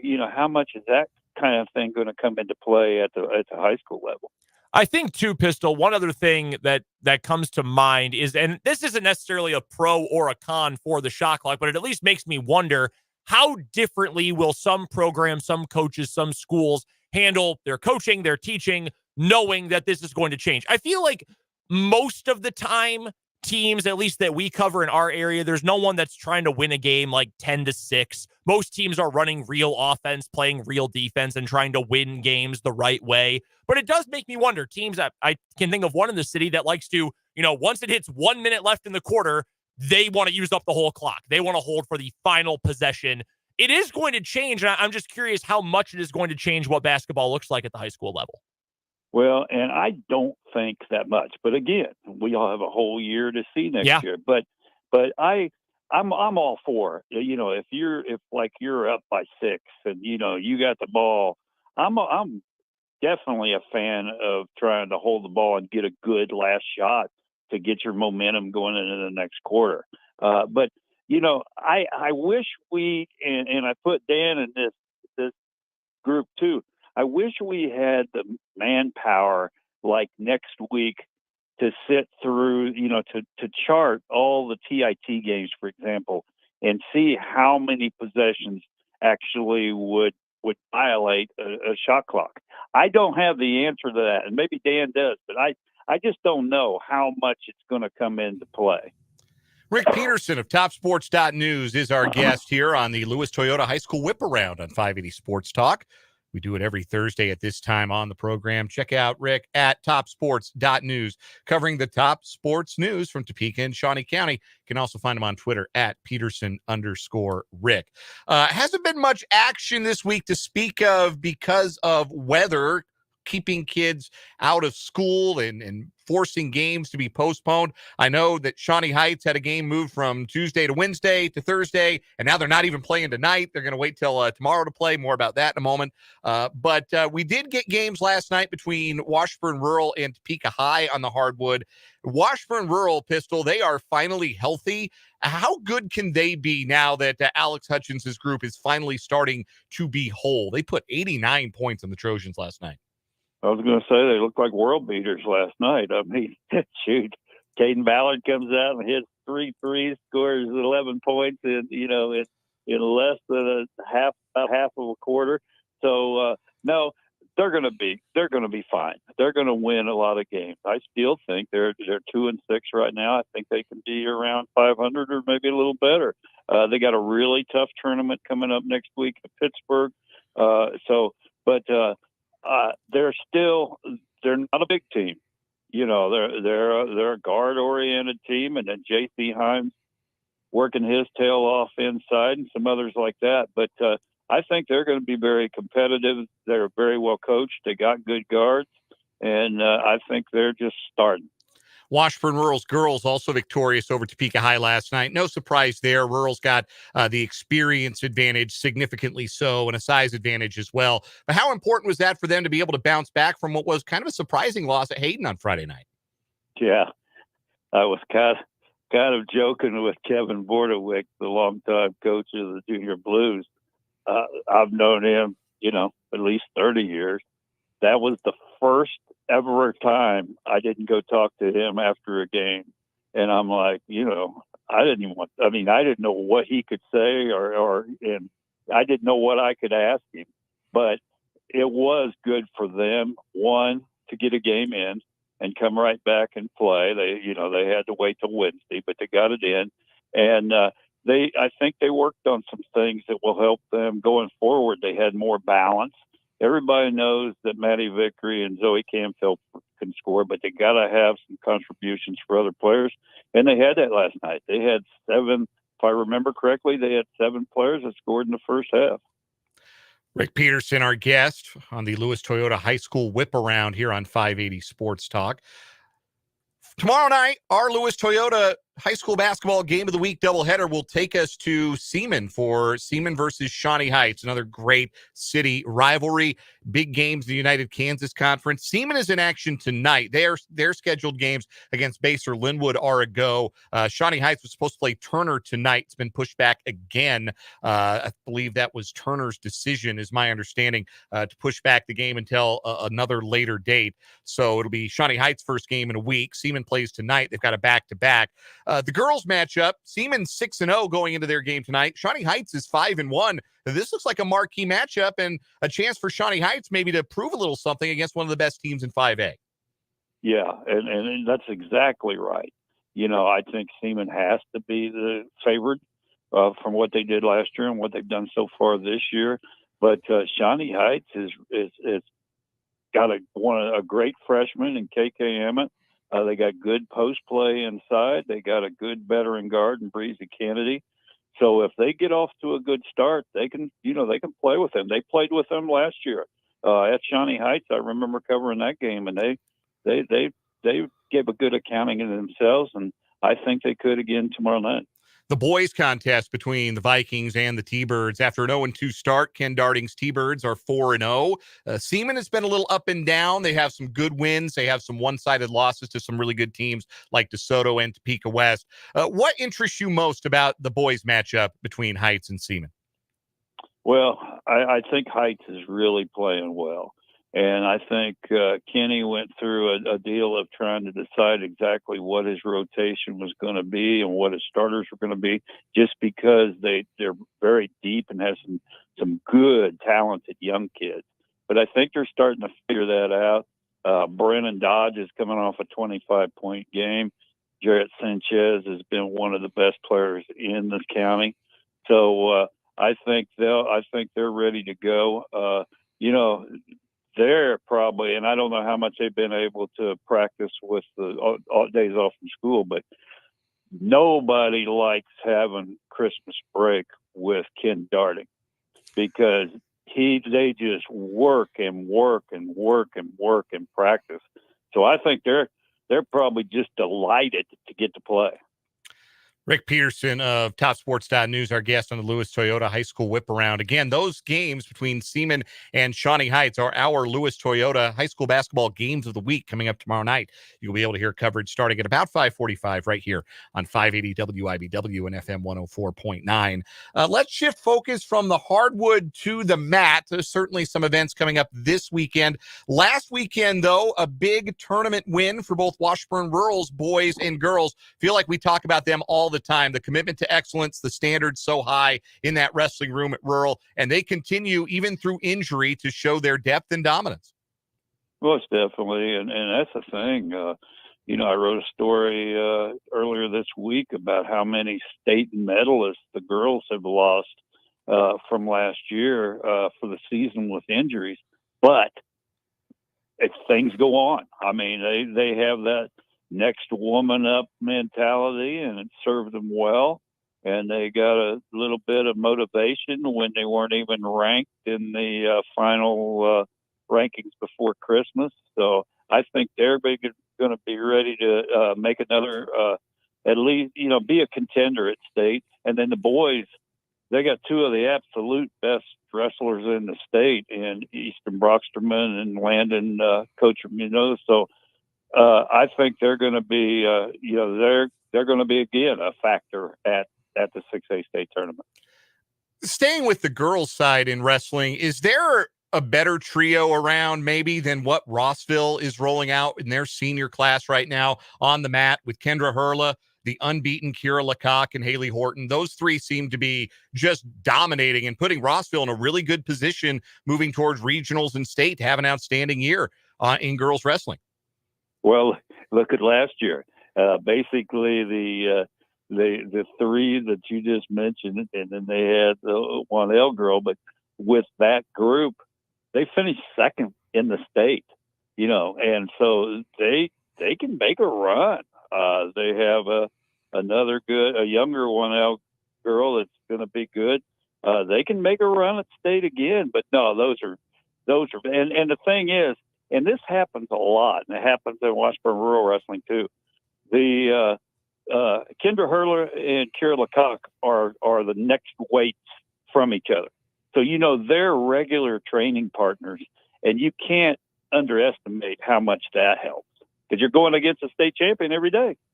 Shawnee Heights boys and girls also wrestling well. Heights boys won the Wichita North tournament on Saturday, and their girls finished second in that very loaded meet down there in the Air Capital. Another program that has been really strong, really consistently good, and seems like they're wrestling at a high level right now.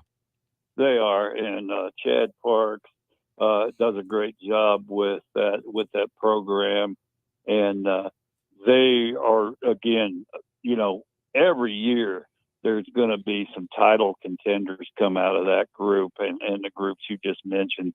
And I think Shawnee County has good wrestling. I mean, it's just they're every year it seems like I'm covering a state champion. Last year in the boys, I think there were 3. The girls didn't have a state champion last year, but Washburn Rural ran away with the title. So wrestling's always good in this area. Rick Peterson covers it all for TopSports.news, where you can get all the coverage you need of Shawnee County High School sports and Washburn-Ichabod athletics as well. You can also follow Pistol on Twitter at Peterson_Rick, and you can catch him right here on the Lewis Toyota High School Whiparound every Thursday here on 580 Sports Talk. Rick, it's always a pleasure. Where are you going to be Friday night, weather permitting? I'll be with you, and we're going to be okay. I'm going to make a bold prediction. We're going to be okay on weather. I'd love to hear it. We will see you there, Pistol. Thanks so much. Okay, bye-bye. That is Rick Peterson. That's the Lewis Toyota High School Whiparound, and that wraps up this hour. 580 Sports Talk. The news is next.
It's the 4 o'clock hour of 580 Sports Talk. Halfway home on this Thursday afternoon. Brendan Dworzinski and Dan Lucero here with you. Thanks so much for spending some time with us today. Big hour coming up today.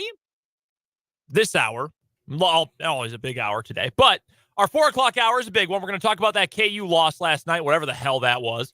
We'll get to what is wrong with you, brought to you by Top City Metal Supply. See if anyone can take down the Gorilla Wedding. And we've got the Big 12 Breakdown with CJ Moore of The Athletic, the first basketball edition of the Big 12 Breakdown this season. CJ will join us at the bottom of the hour to get his thoughts on the start of the Big 12 campaign. We're taking your texts and comments as well. Text line number is 785-272-9429. YouTube streams. Check out the YouTubes. Just go to youtube.com, search 580 Sports Talk. You can find the video stream today. You can see I'm wearing a button-down shirt to work for the first time, I think, since the pandemic started. I had a meeting this morning with our sales team, and then I have the Washburn Coaches show today, so I already brought one change of clothes. I wasn't going to bring another change of clothes just for the show for a few hours. Just to be casual? Yeah, so. And I wasn't going to, take this off and just wear an undershirt, so here I am. It's nice. I got this for Christmas. It was for my parents, maybe? I don't remember who got this for me. Man, I've probably got some polo shirts that think I died in 2020. I got a few new dress shirts for Christmas this year. So I went through my old ones. It's like, wow, these shirts are still in great condition, and I haven't worn them in 4 years. Yeah. So someone who's shopping at Goodwill will be very happy about some dress shirts that they get soon. There you go. I needed to replace a handful of them. Do you you're also wearing jeans as is your custom? That's right. Yeah. We all know that. Oh yeah. These are good jeans though. No, you dress you got to have a pair of dress jeans. Yeah. They're separated apart from your chill jeans. We've had this conversation. Correct. But famously had this conversation. But slacks. Do you, I guess jeans too, hangers, or do you fold those and sit them on a shelf? They're folded. They're tri-fold and put in a big pile on the shelf in our closet. Am I the only person who hangs up my pants? Okay, so dress pants I have on hangers. Okay, that makes me feel a little better. Yeah, my actual good pants are on hangers. They're folded over once, and I even have one that's 4 levels. It's like a leveled hanger that pants just sit on. But jeans just get folded. Okay. I'm not worried about these getting wrinkled. Huh. Yeah, I was creases in my jeans. I was having this conversation with former producer of the program, Britt Z, off air, I think last week. And he expressed surprise that I put my T-shirts in a drawer. I don't hang my T-shirts. My wife hangs her T-shirts. I don't hang my T-shirts. I have a filing system. I fold them in quarters, and then I kind of sit them on their side, and I file them in my drawer almost. Huh. Yeah. I've never considered that. For me, A, you create more space for T-shirts, and B, you can see which shirt is which. You don't have to go thumbing through a stack of T-shirts to make sure you get the right one. I don't have my own dresser. My wife has a dresser and a couple other shelves. I don't. It goes in our closet. But we have a full length of the wall closet that we both have a section of. And my T-shirts just go in, well, right now it's 3 stacks. 3 stacks on the shelf at the top of the closet, and they just sit there, and I fold them the same way I've always folded them, and I can at least see, because it's just above eye level. I don't have to thumb through it all the way. I can see at least what color of each shirt it is in the stack. But no, my T-shirts all get folded. We have a texter from the 785 that says they also hang their jeans. We have Laramie in the YouTube comments says, try fold the jeans, but you hang the dress pants. There you go. So opinions vary here. There appears to be no one right way to eat this particular Reese's. Trying to think if there's anything else. That's old, that's a Wash reference. What is it even a reference to? There's no wrong way to eat a Reese's. The old commercials? You don't remember those? There's no wrong way to eat a Reese's. Man, maybe vaguely. It could be a very washed reference. No wrong way to eat a Reese's. Okay, yeah. 1989 commercial. Okay, yeah, it's a really washed reference. That's a little before my time. Yeah, stay tuned. I'm going to do a Where's the Beef joke later this segment. Where's the beef? Oh my God. Wendy's, right? Yeah, that was a Wendy's bit. I had to learn about that when I was a kid from one of those VH1 I Love the 80s specials. Sam on YouTube says this sounds like a Seinfeld dilemma. Yeah. Yeah. That I saw someone. You don't hang your shirts. Who hangs their shirts? That's a terrible Jerry Seinfeld. Please get me out of this. Oh, no. I've been converted, Jerry. You got to get George's dad in for some reason. Man, Jerry Stiller was hilarious. Yes, all-time great comedic actor. He played the exact same role on 2 different sitcoms a decade apart because he was the exact same guy on The King of Queens. The exact same. Did you ever watch The King of Queens?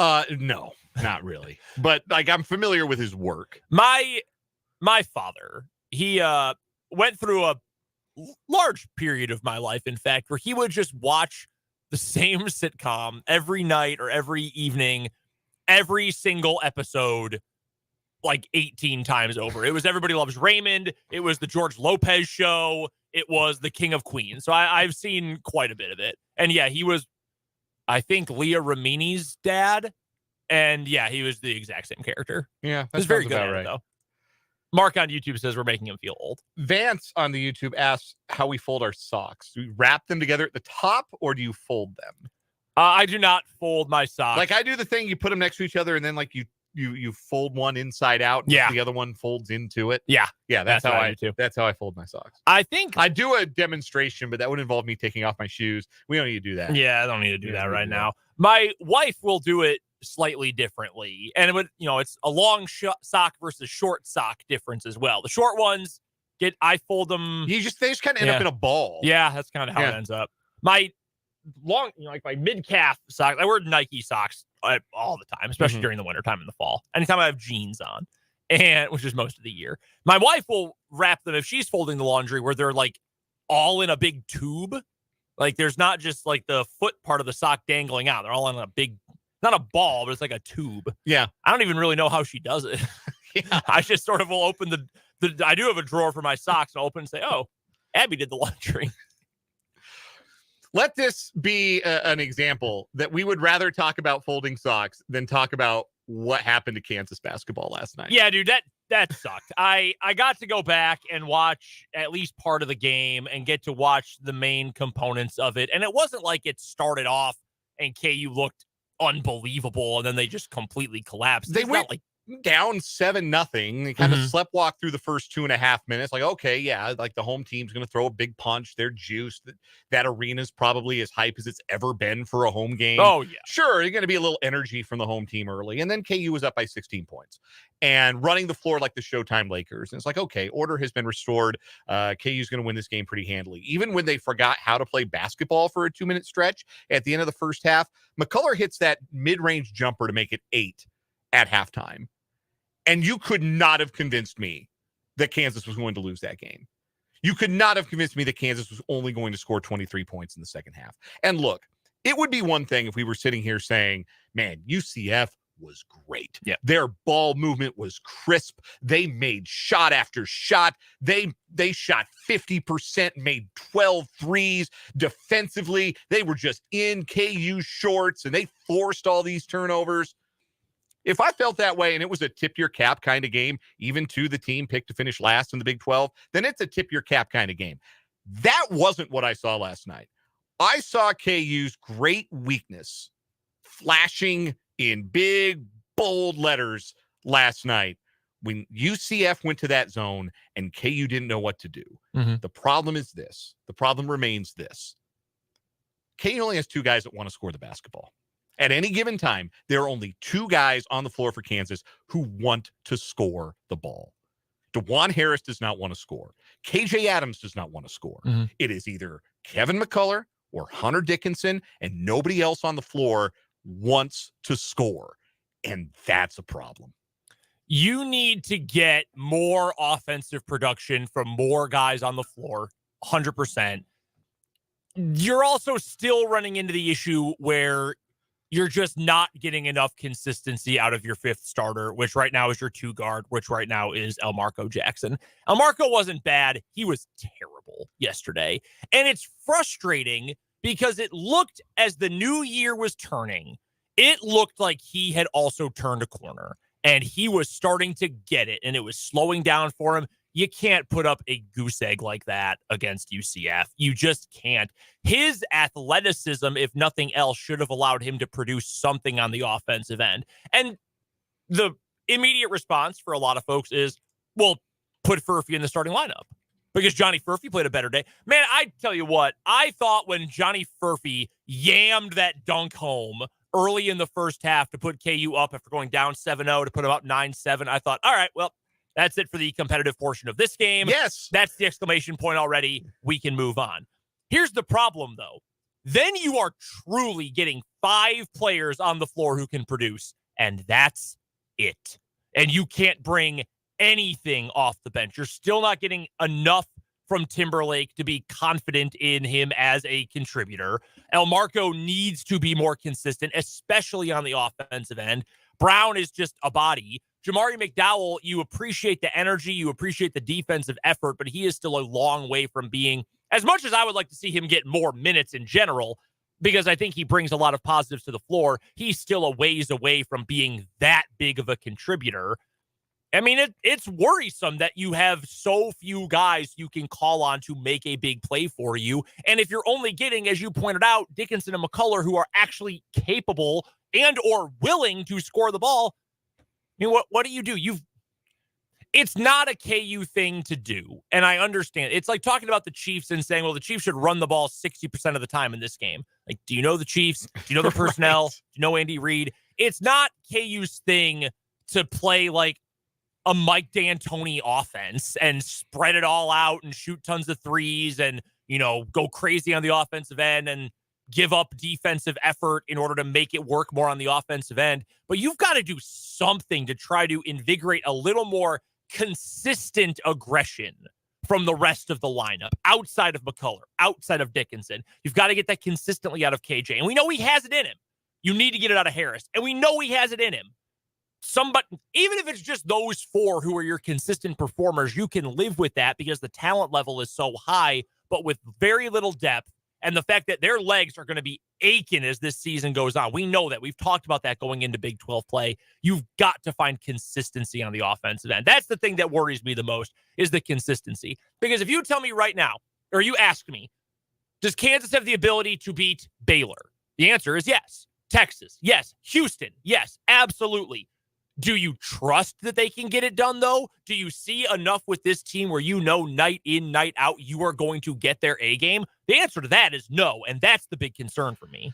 So Dickinson wasn't real good last night. He got into foul trouble early in the second half. And, KU, as we've said, is really star dependent. Like, they're not going to beat anybody if Hunter Dickinson only scores 12 points in 28 minutes. It doesn't really matter who they play. They're probably not going to score enough to win if they're only going to get 12 from Hunter Dickinson. I did not hear this on the TV broadcast. When KU took a 16-point lead, I left the house. I ran a quick errand. I had to go pick something up to get dinner ready, and my wife and I ate at halftime. And so I put the game on the radio, and Haney mentioned that Dickinson banged knees with somebody in practice and that he wasn't moving around real good this week. And I didn't notice that in the first half, but I did notice that he got an early hook. 6 minutes in, he got a hook for Parker Brown. And Brown played more minutes in that first half than you would have expected. And then in the second half, when Dickinson picked up his 3rd foul, they went to that smaller lineup with KJ Adams at the 5. And that did not work against UCF. Like that was not the lineup. And Self stuck with it for longer than he probably should have. That was not the group to play against that zone for UCF. Because you know what Parker Brown did in the first half that KJ Adams I don't think has ever done in his college career? He made a 3-pointer. Yeah, and he did. It's like you're not going to guard Parker Brown out there, but if he makes one, you're going to have to think about it. Yep. You have to account for it, right? You don't have to account for KJ Adams. If he is not dunking the ball or shooting a little 5-foot push shot, you don't have to guard him. And I love KJ Adams as a player. Like his all-around game, he is a valuable college player.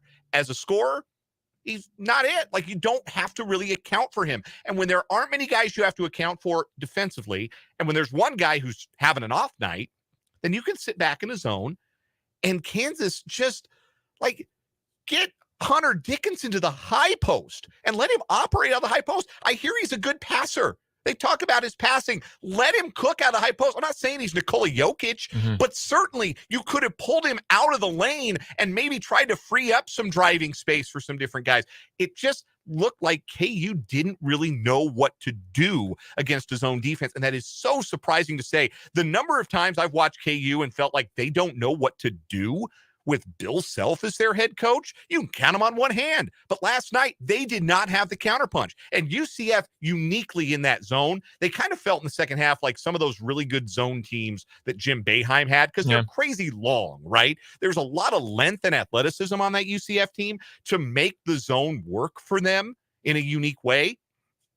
But it shouldn't have looked like that. KU holds the team to 65 points. They should win 10 times out of 10. You should win every time you hold an opponent to 65 points. When you've got a guy like Kevin McCullough, when you've got a guy like Hunter Dickinson, there's no way 65 should be enough to beat you. I don't care who you're playing. And the fact that it was not was pretty galling. And again, like if you feel like I'm paying UCF short shrift, maybe I am, but I was not blown away by them. And I saw them in person in their first Big 12 game, and I wasn't sure they could tie their shoes. They had no business beating Kansas last night. None. So this, to me, is a lot more about Kansas and a lot more about the weaknesses they have. And we're into Big 12 play now. So, like, the time for tinkering, the time for trying new things is kind of done.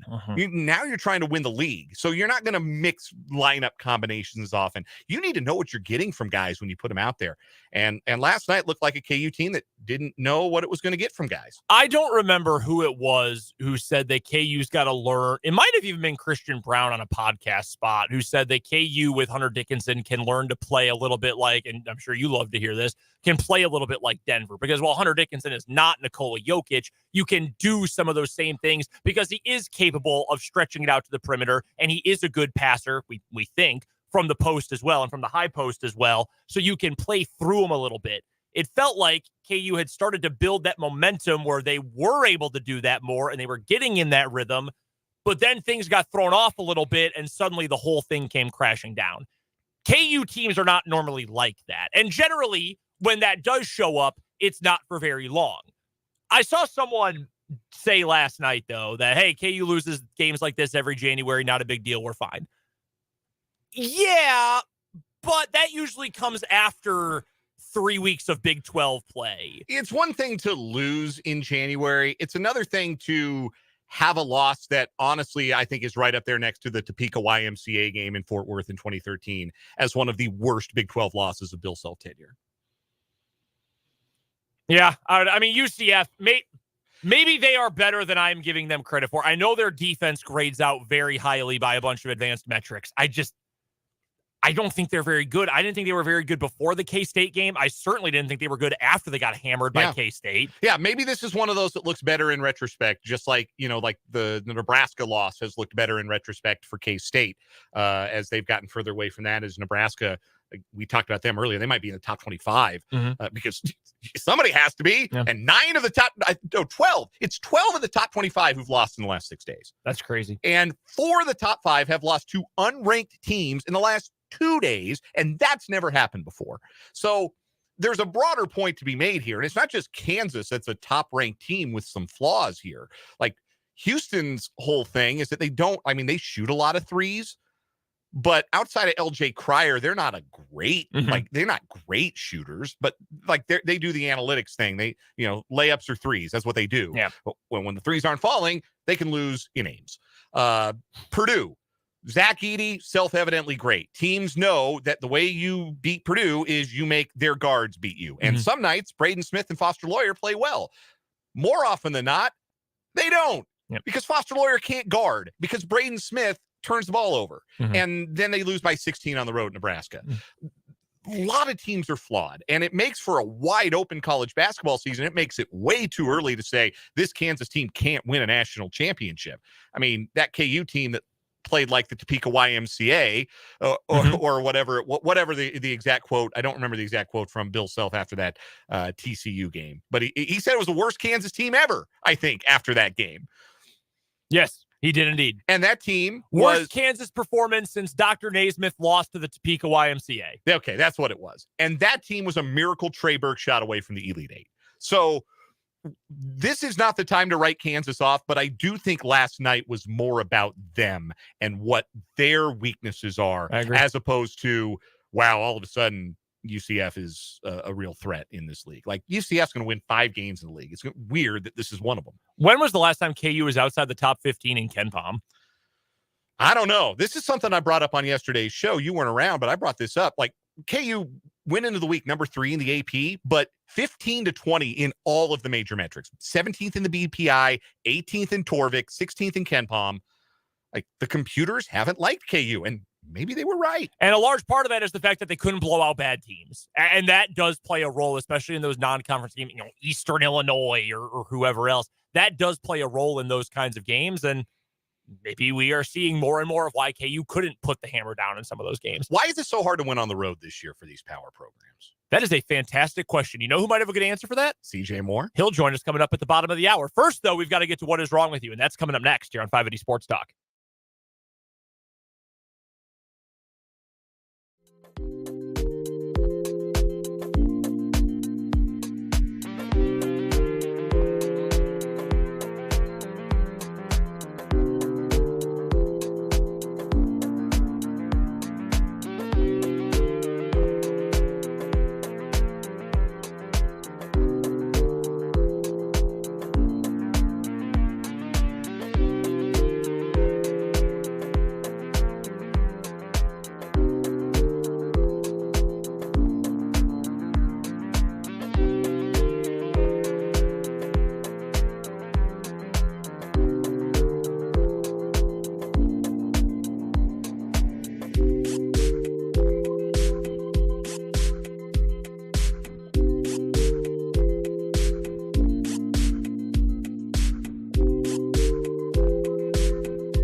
What is wrong with you time here on 580 Sports Talk? A new pair of stories trying to take down our weekly winner, the Gorilla Wedding.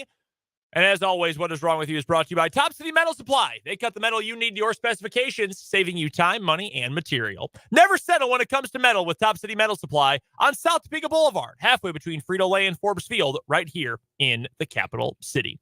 Dan, why don't you go first with your story today? We're going to the Great White North and Peterson International Airport in Toronto. Boeing airplanes have been in the news lately. Yes, they have. For a door accidentally popping open on just coming off on a Alaska Airlines flight. That was a whole thing. They're finding intact cell phones that were sucked out of the plane and landed 16,000 feet. Intact. Wow. Multiple cell phones that have been found intact. They actually found the door, too. Wow. They did actually, they ended up finding the door. Like he didn't kill someone. Yeah, that's a fact. Anyhow, this isn't that. This is a door that was opened entirely on purpose while the plane was still on the ground. An Air Canada passenger opened an aircraft door and fell out of it about 20 feet. The incident involved a Boeing 777 at Toronto's Pearson International Airport. The spokesperson said the passenger boarded the aircraft normally, but then opened a cabin door instead of going to their seat and just walked out and fell 20 feet. The person sustained injuries from the fall and emergency services were called. The flight from Toronto to Dubai took off almost 6 hours late. Oh my God, 6-hour wait for that long of a flight. Yeah, no thanks. Awful. So yeah, we don't know anything about this person's motivation. They just thought, let me explore what's happening with this cabin door. You shouldn't be able to do that. And it, like, took one step out of it, and like Wile E. Coyote like hung out over the edge for a little while and maybe held up a sign written on a plank of wood that said, "This was a bad idea, wasn't it?" And then plummeted 20 feet. Wow. That's not good at all. No, not what you want. Arrested and taken to the hospital. Insult to injury there. My story today is extreme. We're going to Boston, where online retailer eBay Inc., you may have heard of them, also known as eBay. Familiar. They will pay a $3 million fine to resolve criminal charges over a harassment campaign waged by employees who sent live spiders and cockroaches, among other disturbing items, to the home of a Massachusetts couple. No. Yes. No. This is real. Awful. The Justice Department charged eBay, the whole company, with stalking, witness tampering, and obstruction of justice more than 3 years after the employees were prosecuted in the extensive scheme to intimidate David and Ina Steiner. The couple produced an online newsletter called E-Commerce Bites that had upset eBay executives. The California headquartered company accepted responsibility for the employees' actions and entered into a deferred prosecution agreement that could result in charges against the company being dismissed if it complies with certain conditions. The deferred prosecution agreement calls for an independent monitor to oversee the company for 3 years to make sure it remains in compliance with federal law. So here's what happened. This newsletter written by this couple, the couple sued eBay, describing how cyber stalking and upsetting deliveries of anonymously sent packages upended their lives. Ina Steiner received harassing and threatening Twitter messages, as well as dozens of strange emails from groups like an irritable bowel syndrome patient support group and the Communist Party of the United States of America. You ever had that happen to you? You get like spam email, like it's clear somebody signs you up for something and you don't maybe want to be signed up for it? Yes, various political things. Yes. More often than not. Also, one time SpongeBob called me to wish me a happy birthday. Nice. It was not my birthday.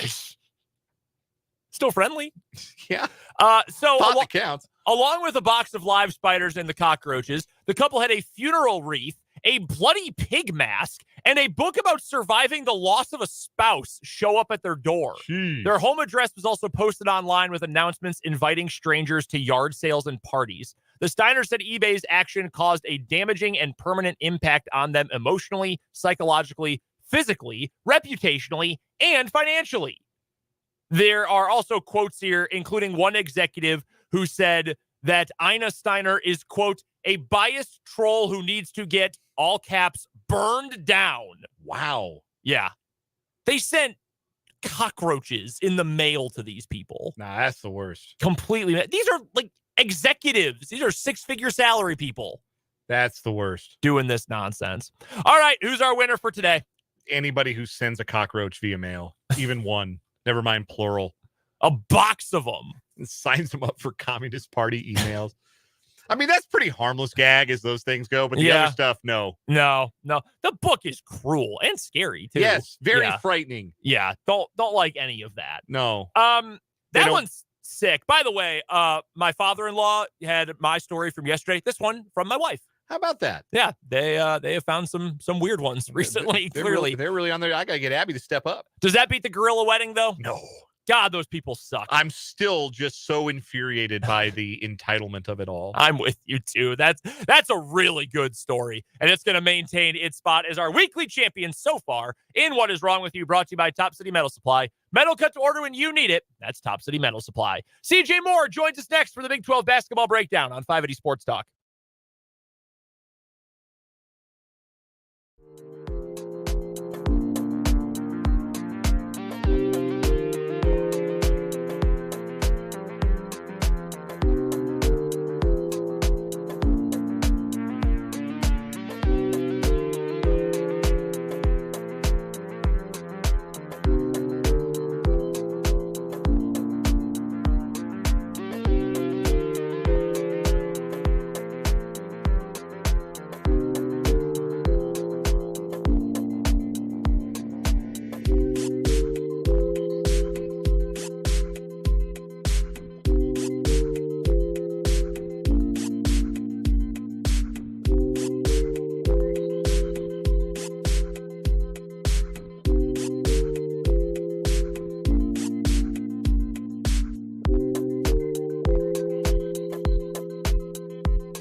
time this college basketball season, we welcome our good friend CJ Moore to the program, college basketball writer extraordinaire for The Athletic. You can find him on Twitter, where his handle is at CJ Moore Hoops. And, of course, go subscribe to The Athletic to check out all of CJ's fantastic work.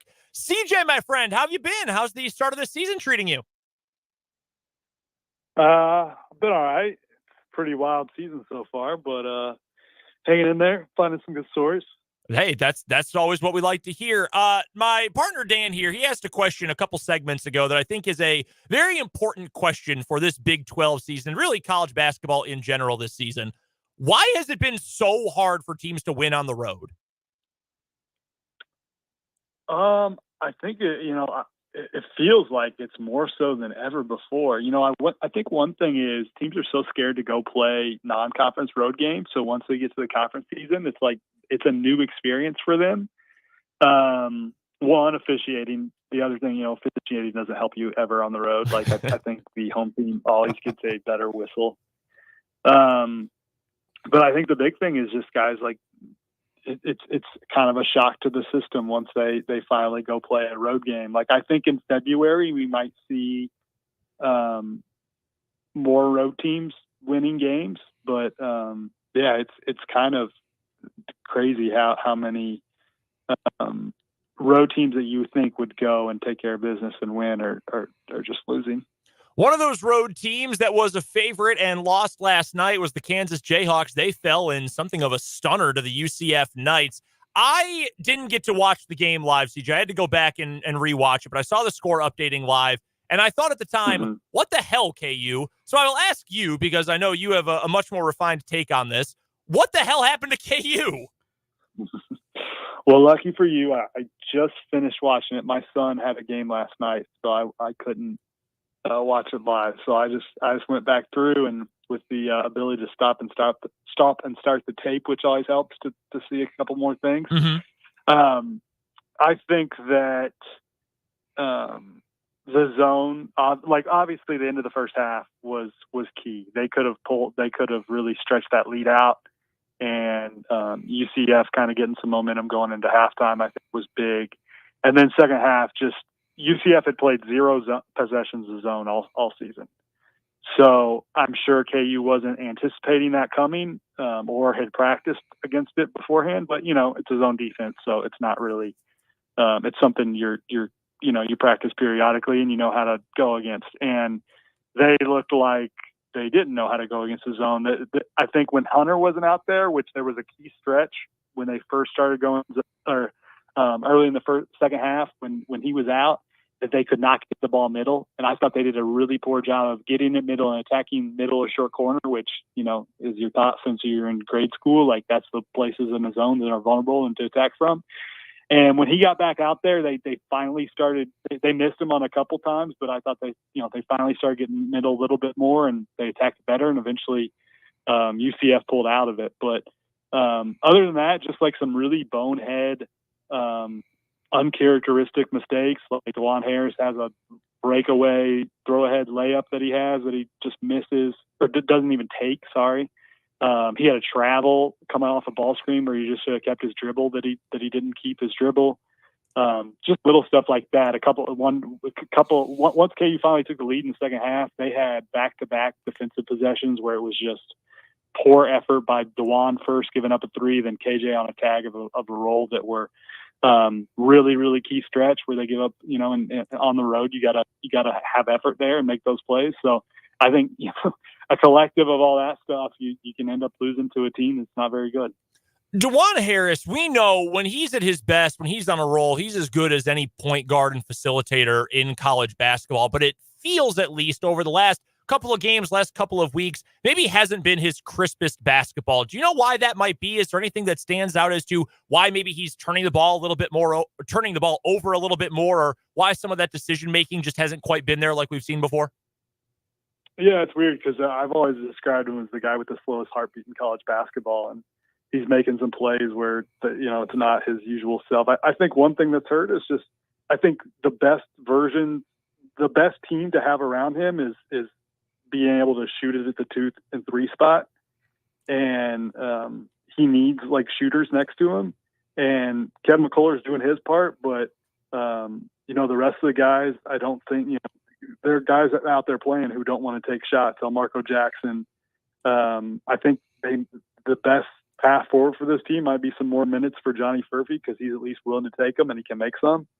But I think that's hard, when there's other guys that don't want to shoot, and he almost feels like he's in a weird spot to like, when do I be aggressive? I'm just, his instinct is to pass as much as possible and just be the playmaker for everybody else. And I think there's times where he's needed to take the shots, and there's a lot of second guessing himself. Joining us on the Fleming Place Wine and Spirits Hotline is CJ Moore, who covers college basketball for The Athletic. You can find him on Twitter at CJ Moore Hoops, and you can hear him right here, the Big 12 Basketball Breakdown Thursdays throughout the Big 12 basketball season here on 580 Sports Talk. CJ, one team from the Sunflower State has a win over UCF. That's K-State, one of just 3 unbeatens left in the league after 2 game days, which is amazing to think about and just kind of goes to show what kind of season this might be in the Big 12. K-State beat UCF, really throttled them at Bramlage on Saturday, and then had a big second half, pulled away from West Virginia on Tuesday. This obviously is not the K-State team we thought we were going to get back when the season began. No Naquan Tomlin. Looks like Quest Glover isn't going to be able to make it to play this season either. But with the group they have, how do you view this team's ceiling? I don't think it's super high. I think just making the NCAA tournament would be around the ceiling. And I think if they make the NCAA tournament, that's a successful season. They deserve credit for being 2-0 in the league and winning the 2 games they played, but they're against the 2 worst teams in the league. So it's kind of, when you do the league standings right now and they're up there at the top with only 2 other teams. It's crazy. I tweeted out today. It's the Scott Drew coaching tree is 6-0 and everybody else is lost. But I think, an NCAA tournament bid is probably their ceiling. Like if they made the second weekend of the tournament this year, then they make the tournament, make the second weekend, and like build the statue out front of Bramlage for Jerome Tang. Talent wise, I think they have a much better shot if they still had Tomlin around. And it's not to say they don't have talent. I think they got some good players, but their talent compared to just the rest of the league and how deep the league is, like it's going to be tough for, I think, this team to make the tournament, but maybe they'll prove me wrong. We'll see. Jerome Tang's been proving people wrong since he got the job, so we'll see. Who's their best player in your mind? I think it's Tyler Perry. I want to ask about Cam Carter then, because he might be my answer to that question. Carter has, I thought, played 2 pretty good all-around games to open up Big 12 play. Did you expect that Carter would be this level of contributor for K-State, or is this kind of a welcome surprise? I would have said no before going to visit them in the preseason and seeing practice. And the couple days I was there, Perry was not going live. So, he wasn't part of the equation necessarily, but Cam Carter was the best player on the floor for at least one of those days, probably both of them, and was a more aggressive version of the guy that we've seen in the past. So you could see it in the preseason, like if you went and saw them play, that like he had a lot more confidence and some more swag to his game, and he's definitely had a really nice season. I would listen to an argument that says he's the most important and the best guy. He's put up some pretty darn good numbers so far, but I just think like if you need a bucket late, you're probably still going to Tyler Perry. But they're probably 1A and 1B. I would say I don't think it. Well, Kaluma has his moments. I think those 2 are probably more important for K-State. I want to shift focus from the in-state teams, look at some of the early results in Big 12 play. Like we mentioned, only 3 unbeatens left in the league. K-State's a bit of a surprise. Baylor, probably not a surprise at all. Texas Tech, the biggest surprise in that group. Houston went on the road and lost at Iowa State on Tuesday night. And everybody in the Big 12 knows that Hilton Coliseum is a difficult place to play under any set of circumstances. And Houston obviously has never played a Big 12 schedule, so there's no telling how they're going to handle the rigors of it. But the advanced metrics really love Houston, and coming into this week, they were a top 5 team in any metric pretty much you want to name. Should Houston be considered the favorite to win the Big 12? I don't know that there is one. Honestly, I really don't know that there is one. Like I think that the way Houston scheduled, I think Houston has figured out that the metrics really matter. They figured that out in the when they were in the American. And if you pound mediocre or just okay teams, like it looks pretty good in the metrics. And I think that's what they've done in the non-conference with a couple like quality wins in there. Like Dayton's good, St. John's is good. So it's not like they didn't beat anybody in the non-conference. But I still think we're like 2 weeks away from really getting a feel for who Houston is, because now they're going to play, actual road games and good competition basically every single game. So I don't think we have a feel for who the favorite is in this league yet. I think in 2 weeks, I think maybe I'll be able to answer that. But I don't think there is right now. We're chatting with CJ Moore, who covers college hoops for The Athletic. You can go find all of his work at theathletic.com. Go be a subscriber, 100% worth it. Dan and I both subscribers, well worth the price. You can also find CJ on Twitter, where his handle is at CJ Moore Hoops. CJ, I wanted to ask you a little bit about the other newcomers to the league this year, and to start with BYU, which has had a great start to the season overall. The metrics, Ken Pomeroy still love this BYU team. They're 0-2 to start off Big 12 play, though. Do you think that early season hot start is for real for Mark Pope's team, or do you think they might come crashing back to earth? I think they are a little bit like Houston in same kind of schedule type thing. Theirs is a little different, than they just overwhelmed teams with their shooting and, kind of their size. I think they're probably somewhere between what the metrics say they are and somewhere between how they started. Like, I thought they played really, really poorly against Cincinnati. And when they didn't shoot it well, they started kind of forcing some stuff. And that was just a bad game by them that they should have won. And I thought they actually played well the other night against Baylor. But, you go to Baylor, like, you've got to play an A++ game to win that when Baylor's playing pretty well. So, it's like it might be a couple weeks away from really having a great feel for them, but I do think the offense is real. Like they can really, really shoot it from different positions. They have they really pass it well. They're really smart in how they attack offensively. I think the quickness and physicality of the Big 12 is going to be a test for them. They've never seen something like that in the WCC. Like, Gonzaga's really good, but you don't see that kind of physicality, and even the athletes sometimes. When you play Gonzaga. So I think that's going to be the one test for them, like how they handle it. Like, they didn't handle it very well against Cincinnati. It was a different kind of athlete out there for them. And Jizzle James was running circles around those dudes.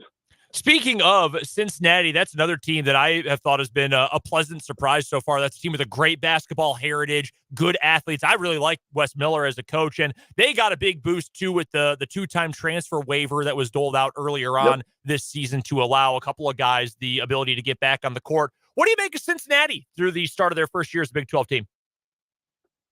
Yeah, they're middle of the pack group, but like you said, the getting Aziz Bandago eligible, he's a terrific shot blocker, like just kind of a pogo stick at the basket. That was a really nice addition for them. Jizzle James has been really, he was really good the other night at least, and he gives them a little more pop on the perimeter. I think they're a good middle of the pack Big 12 team. Like they're one of those teams that's probably going to be on the bubble most of the year and maybe make the tournament. I mean, I'm counting. I think there are 1, 2, 3. I think there are 4 Big 12 teams that probably will not make the NCAA tournament, and then the rest of them I think all have a chance. Wow, so the league's really deep. That is a really deep league, and one of the other teams that I assume is going to be in that group of at least on the bubble. It's Oklahoma, and I'll be honest with you, I did not have very high hopes at all for Oklahoma going into this year. I love Porter Moser, love what he did at Loyola. I've wanted him to succeed at OU. I think he's a good dude. I think he's a good coach. I did not think this OU team had the kind of juice to get off to 13 wins in their first 15 games of the year. That's another one, kind of similar to the question I asked about BYU. And maybe we might not know for another couple of weeks, but does it feel like this OU team is for real?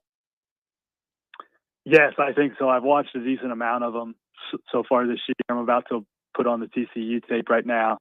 Going behind the scenes with those guys this weekend at Kansas, so I'll have an even better feel for them, I think, here when we talk next week. But I think they are real. And if you go back to my preseason Big 12 predictions, it was my sleeper team. So I'm feeling pretty good about that so far. But I think what's different about them this year is I think they just haven't been athletic or quick enough these past couple of years. Like, you got the Groves brothers out there this past couple of years. Like, they didn't have enough team speed. And, man, they got some guys that can fly on the perimeter now. And, they're a really good team. Javion McCollum, he's a dude. Like, that guy can go get buckets. Milus Uzan hasn't put up the numbers that I think people thought he would put up, but he's like a really, really solid, smart guard. And then Otigua, I'm probably mispronouncing it, but they've got some tough ones, man, to throw out there. They got Litre, Darthard. Like, there's some names on that team. No, I think they've got some dudes that have really improved, and their athleticism is just so much better than it was a year ago. Last thing I've got for you, CJ, going to the bottom of the league that you mentioned. Look, West Virginia, I know they've been through a lot with the Bob Huggins situation. I know that team's gone through some tough times lately. I like Mike Boynton at Oklahoma State. I would like to see him succeed. Those two teams stink. They are not very good. Is there any path to either of them finding some kind of rebound in conference play? Well, West Virginia, we haven't seen totally healthy and totally full roster yet. Like, their only chance is Jesse Edwards, Kirk Creesa, and Raquan Battle all playing and like all having a role. Like, that top three is pretty good. But the rest of the roster depth just got crushed by the Huggins DUIs and his can collection. So like, everybody left. They just don't have very good roster depth. And, they're just not very good because of that. But I do think, like, if once Jesse Edwards comes back and they have the three of those guys playing, like, they could beat some good teams in this league on a given night. But without that, like, the roster depth is just not good enough. CJ Moore covers all things college hoops for The Athletic. Go subscribe to The Athletic. Check out all of CJ's great work covering college basketball, including a lot of the Big 12. You can go find him on Twitter, too, at CJ Moore Hoops. And he joins us every Thursday going forward during the college basketball season for our Big 12 basketball breakdown on the Fleming Place Wine and Spirits Hotline. CJ, we appreciate the time, man. Looking forward to the chats over the course of the year, and enjoy the games coming up this weekend. Thanks, guys. Appreciate you having me. That's CJ Moore from The Athletic. Awesome stuff, as always, from CJ on all things college basketball. I honestly, hearing that it's going to take a little time to get like a feel for everyone in the league makes me feel a little bit better about KU last night. Not like good, because it sucked, but like a little bit better that everyone's kind of working through something. They got a lot of company and losing a road game to an unranked team. Like, not that unranked team, but it happens. We can live with that. 1 hour left of 580 Sports Talk, and it's coming up after the news.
Let's get it. 580 Sports Talk. One more hour of this Thursday edition. Whether you're tuned in on 580 WIBW FM 104.9, online at 580WIBW.com, or on our YouTube stream on our channel, 580 Sports Talk. Hi, folks. However you're consuming the show, appreciate you hanging out with us as afternoon turns to evening and the sky gives way to dusk here in the capital city of Kansas. I am Dan Lucero, solo for the rest of the program. Brendan Dworzinski's off to Skinny Sports Bar and Grill here in Topeka for the Washburn Basketball Coaches Show. You can hear that at 6 o'clock over on our sister station, Classic Country 106.9. I'm hanging out with you for this final hour. It'll be a fun final hour of the show. We've got our sports headlines to get to. Get back to a topic that we threw some requests out on the text line for, and we'll keep it open for a discussion on what's the coldest you've ever been at a sporting event, because it looks like if you're going to the Chiefs-Dolphins game on Saturday night, you're going to have a new answer to that question. So what's the coldest you've ever been at a sporting event? Tell me about it. I want to hear about it on the text line, 785-272-9429, or in the YouTube comments on the live chat as well. We'll talk about that a little bit. And we'll talk to Mitch Holthus, the voice of the Kansas City Chiefs. He joins us here in about half an hour or so. We'll get Mitch's thoughts on the Chiefs matchup against the Dolphins, the cold weather factor that will come into play, and everything else we can think of. We'll get some great statistical nuggets, as we always do, from the great Mitch Holthus joining us at the bottom of this hour. Again, you are invited and encouraged to be part of the discussion here on 580 Sports Talk. The text line, 785-272-9429. And you can leave a comment if you are watching on the live YouTube stream as well. We have a thriving live chat community, and we appreciate everybody who's a part of that today and any day on our YouTube stream. Just, again, search for 580 Sports Talk on YouTube. Subscribe to our channel. You'll see all of our videos. You can watch the show live. You can watch it archived. You can check out all of our video content as well. But we will start the hour, as we always start the 5 o'clock hour, with our 580 Sports Talk headlines. And we'll start with the big sports news of the day. Bill Belichick out in New England, a mutual parting of the ways between the franchise and their legendary head coach, who departs having won 6 Super Bowl championships in his time on the sideline. From 2000 to 2023, Belichick accumulated a record of 266 and 121, was 30 and 12 in the playoffs, and won Super Bowl championships in 01, 03, 04, 14, 16, and 18. The 71-year-old Belichick, with 302 career wins, did cross the 300 career win mark this year. But that's about all he did, as the Patriots struggled to the worst season, not just of Belichick's tenure in New England, but the worst season of Belichick's coaching career, as they stumbled to a 4-13 overall record. Since Tom Brady left Foxborough, the Patriots had gone 7-9, 10-7, 8-9, and 4-13. Belichick also losing his final 2 playoff games in the divisional round back in 2019 and in the wild card round in 2021 against the Bills. That game where the Bills, you may recall, did not punt. It was a successful career by any measure, a controversial one in some regards. All you need to do is Google Spygate to know that. But Bill Belichick won, and he won a lot, and he and Tom Brady are inarguably the greatest quarterback and head coach duo in the history of professional football. I don't know that there's a debate. They won 6 championships together.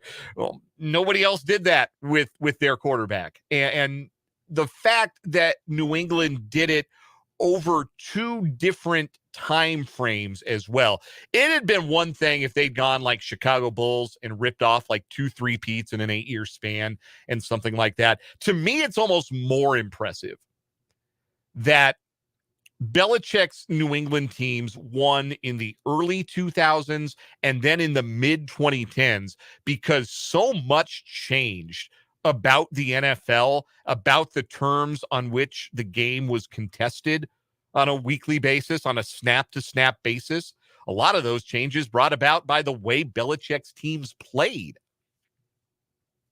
To have had a legitimate dynasty in one era and then to do it again more than a decade later, that speaks volumes. It speaks volumes, obviously, about the quarterback, too, but it speaks volumes about the head coach. That there was no one way that Belichick's teams won. They won as a defense-forward team with a game manager quarterback in the early stages of his career. That's certainly how I would describe the 2001 New England Patriots. They put together only the second undefeated season in NFL history, and to date, the only 16-0 season, regular season in NFL history, with an offense that set passing records left and right.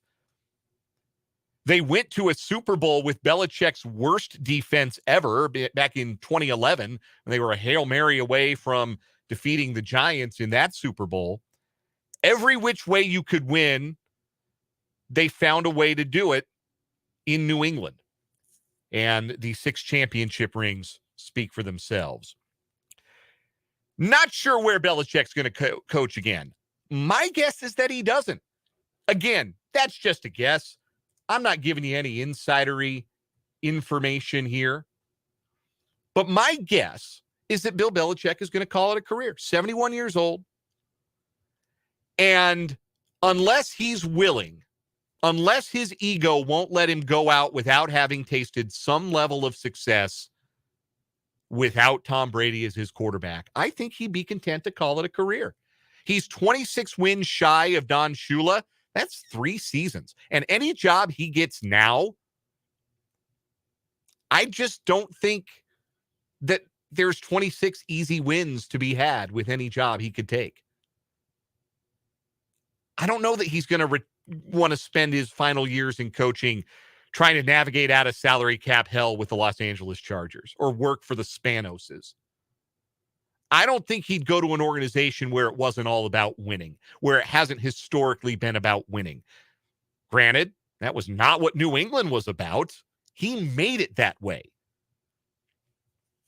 That's what is so monumental about the retirements, or rather the retirement, certainly in Nick Saban in college football, but the 2 in the last 2 days, the head coaches that have been let go, that have been asked to move on. Pete Carroll in Seattle and Bill Belichick in New England. Now, I am not comparing the scale of Pete Carroll's accomplishments in Seattle to what Belichick achieved winning 6 titles in New England, where Carroll famously only won the 1 and should have won a second off of Belichick, but got kind of outsmarted by Belichick in the final minute of that game and called a passing play. And we all know how that went.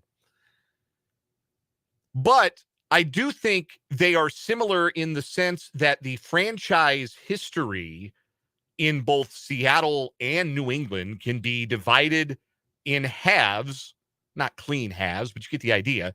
It can be divided before this coach and everything after. The Seahawks are different now because of what Pete Carroll did when he was there.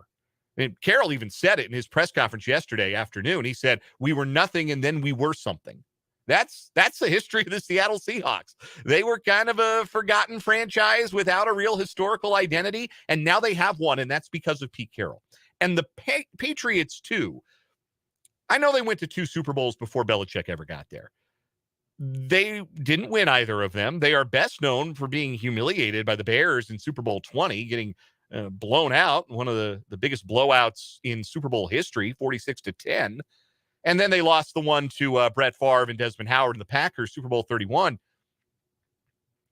There is Patriots history before Bill Belichick, and now there is what the Patriots represent now because of what Bill Belichick accomplished. It's a towering legacy. He'll be in Canton soon enough, and I really do. I think this is it for him. I think teams will inquire. I think there are teams who will be interested. I bet Mark Davis calls. Mark Davis would love to have Bill Belichick as his coach. In Las Vegas, you kidding me? I just don't think Belichick's going to do it. I just don't think he's going to. I don't think he's going to coach again. But I have been wrong loudly on these airwaves before, and I reserve the right to be wrong again about this, if I am. But Bill Belichick no longer the coach in New England. The hot rumor, at least earlier today, was that defensive coordinator Gerard Mayo is one of the top candidates to replace Belichick. That would make a lot of sense. Belichick thinks very highly of Gerard Mayo. You could kind of keep a little bit of tradition, the quote-unquote Patriot way, intact. Mike Vrabel is obviously a coaching free agent, another one of Belichick's favorite players. That would seem to make a lot of sense as well. But another one of the old guard being set aside. And we may have seen the last of Bill Belichick on the sideline. I just wouldn't be surprised if he decides I'd like to take a check from Fox to talk football, or I'd like to go be. I don't think the booth is the right place for Belichick, but I think on a studio show he would be awesome, and we would all learn a lot from watching him on TV. Anyhow, that's the big sports headline of the day. The big sports headline of yesterday. Kind of feel bad for my guy, Pete Carroll, to be honest with you, because Pete Carroll gets asked to leave, a mutual parting of the ways in Seattle, maybe the end of his great coaching career. And it is. It's a great coaching career that Pete Carroll had. It's a Hall of Fame career. He won a Super Bowl, obviously won national championships at USC, a great college coach in that era. An all-time great coach, truly, and did it his own way, did it in a unique fashion. His was a remarkable career, and then 3 hours later, Nick Saban retires. It's sort of like when Farrah Fawcett died. I can't take credit for this analogy. This was Bomani Jones on Twitter who made this analogy. Farrah Fawcett died, and then the same day, Michael Jackson died. And so we didn't get any Farrah Fawcett tributes. We didn't get a lot of those. Even though Farrah Fawcett was very famous and beloved, she died on the same day as Michael Jackson. And so that's kind of what Pete Carroll was yesterday. He was Farrah Fawcett to Nick Saban's Michael Jackson. Again, these men are still alive. Want to make that clear. But I think there's something to that analogy. Anyway, Nick Saban retired yesterday. We got to it. It broke during the show. It startled me as much as any piece of breaking news that has happened during a show has startled me. Nick Saban will not be the coach at Alabama moving forward. He did an interview earlier today with Reese Davis on ESPN, said some interesting things. One thing in particular that was interesting that he said was that 5 minutes before the team meeting he had called at 4:00, he didn't know which version of the speech he was going to give his players. He didn't know if it was going to be an I'm coming back speech or I'm really going to hang it up speech. And he was really torn to hear him tell it. And I believe that. It's hard to walk away from your life's work when you're that successful, when you feel like you can still be successful, when the coaching job you've just done, if you're Nick Saban, is maybe your best, certainly one of your best, to get a team that got mollywopped by Texas early and barely beat South Florida to the point where you benched your starting quarterback, came within an overtime of playing for a national championship, and beat who might have been the second best team in college football on the way there in the SEC championship game. So Nick Saban could still do this if he wanted to, but ultimately decided he didn't want to. We don't know who the next coach at Alabama will be. We know who it won't be. It won't be Oregon head coach Dan Lanning. There were rumors last night. There were people saying, well, I know personally that Dan Lanning is in Tuscaloosa right now. Or I've got FlightAware data, and it says that Dan Lanning is going from Eugene to Tuscaloosa on a private jet right now. None of that was true. Dan Lanning was watching movies with his family last night. He was watching a Jason Bourne movie. Those are entertaining flicks, good popcorn movies. And today, put out a little bit of video content on Twitter with him in a team meeting and saying that the grass in Eugene is green. There were some colorful language in there as well. I'm paraphrasing. But shout out to Dan Lanning. He flipped it into recruiting content. Good for him. Mr. Deion Sanders does everything for clicks. He did something for clicks today. They're looking for clicks. We're looking for wins. Is that what he said? Is that what he said? They're looking for likes. They're looking for clicks. He got some likes and some clicks today, Dan Lanning, in making clear that he will be remaining at the University of Oregon. Another possible candidate, Florida State's head coach Mike Norvell, tweeted earlier today that he intends to stay at Florida State. So we know who's not going to take that job. I'm not sure who's going to take that job. I don't know who I would wish that job on at this point, because being the guy that follows the guy at Alabama, you thought it was hard being Ron Prince. Ron Prince, of course, had the misfortune of being the guy that followed the guy, and he wasn't up for it, obviously. 3 gross years by K-State standards, and Bill Snyder had to bail the thing out. He had to pull the plane out of the tailspin and get it back onto the runway so that somebody else could fly it and fly it well, and Chris Kleiman has inarguably done that. But it's hard to be the guy following the guy. You want to be the guy that follows the guy that follows the guy. That's the old truism there, right? Well, it's even worse at Alabama. It's even harder at Alabama because that job asks so much. Brendan and I were talking about this earlier. There are 2 college football jobs in the country where the standard is win the Natty every year or you failed. Alabama's one of those jobs. Ohio State is the other. Just ask Ryan Day, who's lost 6 games since he took over as the head coach. But they've been the wrong games.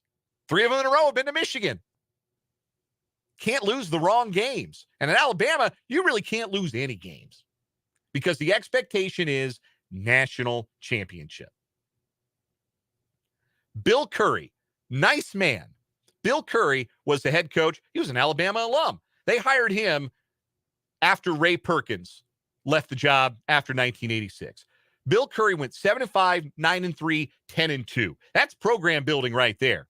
You take it, you build it up over 3 years, and in 1989, Bill Curry went 10-2, won the SEC, went to the Sugar Bowl. You know what that got him? Fired. You know why that got him fired? He was 0-3 in the Iron Bowl. Lose the wrong games, you will get fired at Alabama. And yes, Alabama can get this wrong because after Bill Curry, they hired Gene Stallings, and 3 years later, they won the national championship in 1992, went undefeated. But after Gene Stallings hung up the whistle, remember Mike DuBose? Mike DuBose is a perfect example of like the possibilities, both good and bad, at Alabama, because at Alabama, there is so much want to, there is so much desire to win. And there are so many resources. There are so many recruiting resources. There's so much donor money that matters even more in the NIL era. There is so much desire to win that even Mike DuBose can win the SEC, which he did in 1999, went to the Orange Bowl. The next year, Mike DuBose went 3-8, and he was, I believe, engaged in an inappropriate relationship with a secretary, I think it was, and then he wasn't the coach at Alabama anymore. You know what they called him? He was from Opp, Alabama. They call him the flop from Opp. You know where Mike DuBose's next head coaching gig was? Division III. That's no joke. He coached at Millsaps College, Jackson, Mississippi, Division III. And had a nice little run there at Millsaps, to be true. They were in my alma mater, DePauw University's conference way back when I was in school. But that's the promise of Alabama, that you can win there. You can win big there, almost no matter who you are. But you better keep winning big there. And it also shows that, yes, even Alabama can make a mistake because they follow Mike DuBose with Dennis Franchione. 7-5 and 10-3, then he left. He couldn't handle it. Mike Shula, 10-2 and a Cotton Bowl win in 2005. They finished the year 8th in the country. The next year, 6-6. See ya. He didn't even make it to the bowl. And then they hired Nick Saban. And Alabama became what we now know Alabama to be. But that is the ideal. It can't slip from this. This is the expectation at Alabama. The expectation to follow Nick Saban is to be Nick Saban. Does that sound appealing? If you've got a good thing going at your current job, if you're Kalen DeBoer, and you got a good thing maybe going at Washington, does that sound appealing to you? Maybe the check will. Certainly the check is going to be enough for somebody. The challenge and the history, it's going to be enough for somebody. I just don't envy that person, whoever it is. Because there's no check fat enough to soften the blow when inevitably you are out on your rear end because you committed the cardinal sin of being the guy that followed the guy. You weren't the guy. So whoever it is, good luck, because you're going to need it. We'll take a quick break. We'll come back. Your texts and comments about the coldest you've ever been at a sporting event. And Mitch Holthus will join me here in about 10 minutes here on 580 Sports Talk.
.528 here on 580 Sports Talk. Dan Lucero with you, taking you the rest of the way.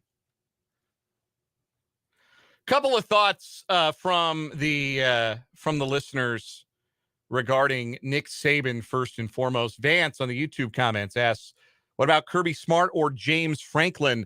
Don't think Smart is leaving Georgia for Alabama. I think Kirby is too smart, no pun intended, to leave a good thing for a thing that will be well nigh impossible, even though he does have some history there at Alabama. James Franklin, no way. If Alabama announced that, you'd have a picket line. You'd have people protesting. You'd have people in the streets in Tuscaloosa. The expectation is win big games at Alabama. Name me a big game James Franklin has won. It's not a long list. It might not even be a list, to be honest. That's not happening. I don't see either of those being the choice. You have a text from the 785 that suggests Dabo Swinney. That is absolutely not happening. And let me tell you why that's not happening. Dabo Swinney doesn't like to mess around with the NIL and the transfer portal.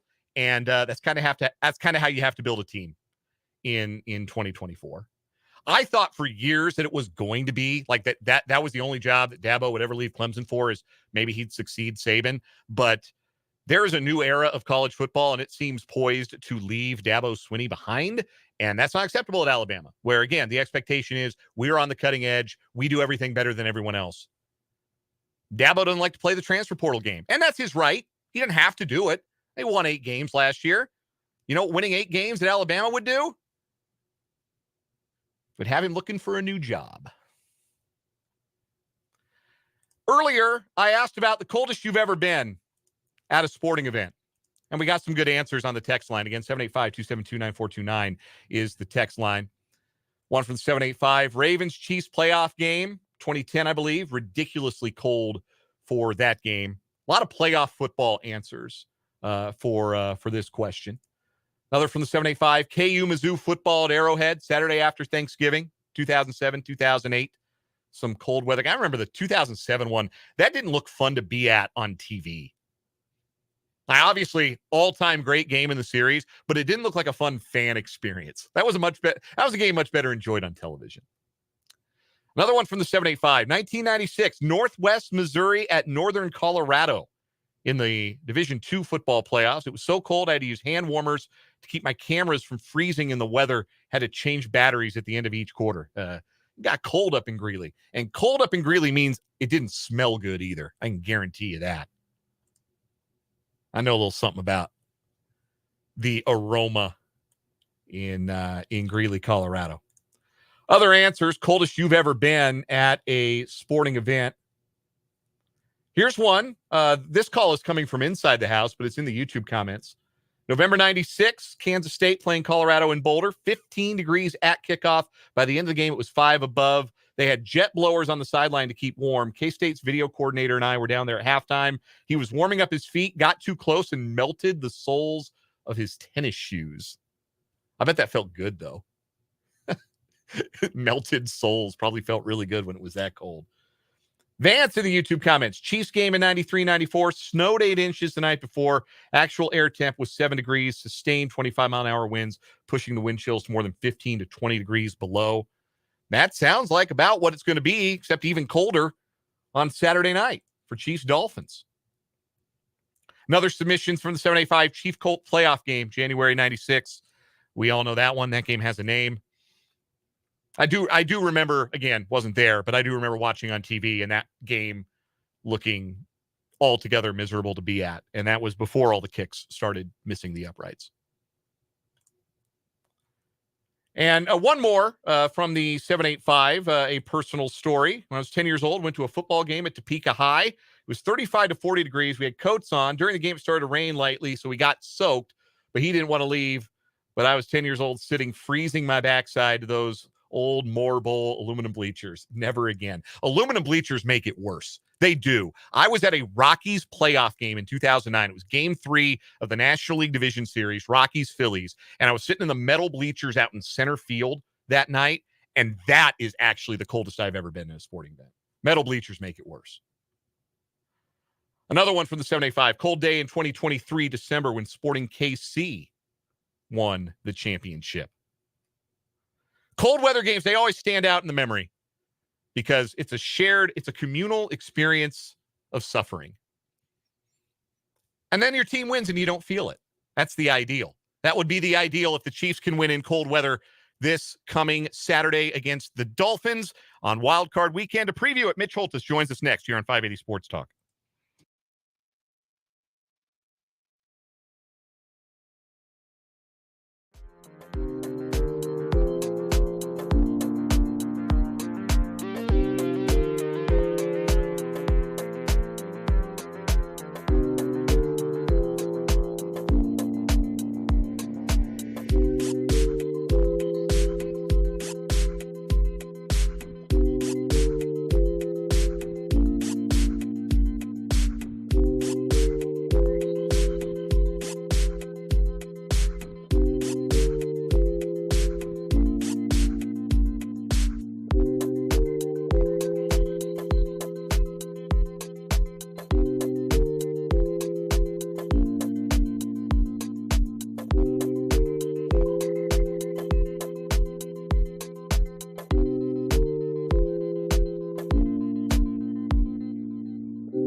Welcome back in 580 Sports Talk.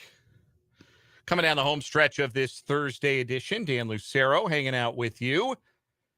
And joining me on the Fleming Place Wine and Spirits hotline is the great Mitch Holthus, the voice of the Kansas City Chiefs. He joins us on Thursdays here on 580 Sports Talk as a courtesy of Hy-Vee and Azura Credit Union. Mitch, it is playoff time, and we have to start with something we've been talking about throughout the show. The weather forecasts are getting dire for this one, with the possibility of what is referred to as dangerous cold, wind chills down potentially in the negative 20s. I have to ask this, Mitch, a bit of inside baseball maybe, but do you close the window in the broadcast booth if it gets that cold? The booth at GEHA Field at Arrowhead Stadium cannot be opened. It's never opened. It is an architectural gaffe, I think, when it was remodeled in 2010 and we moved 13 stories above the earth. And it's been much to the consternation of visiting broadcasters, including Merrill Reese, the longtime Philadelphia Eagle announcer, who was, Mitchell, I am going to file a formal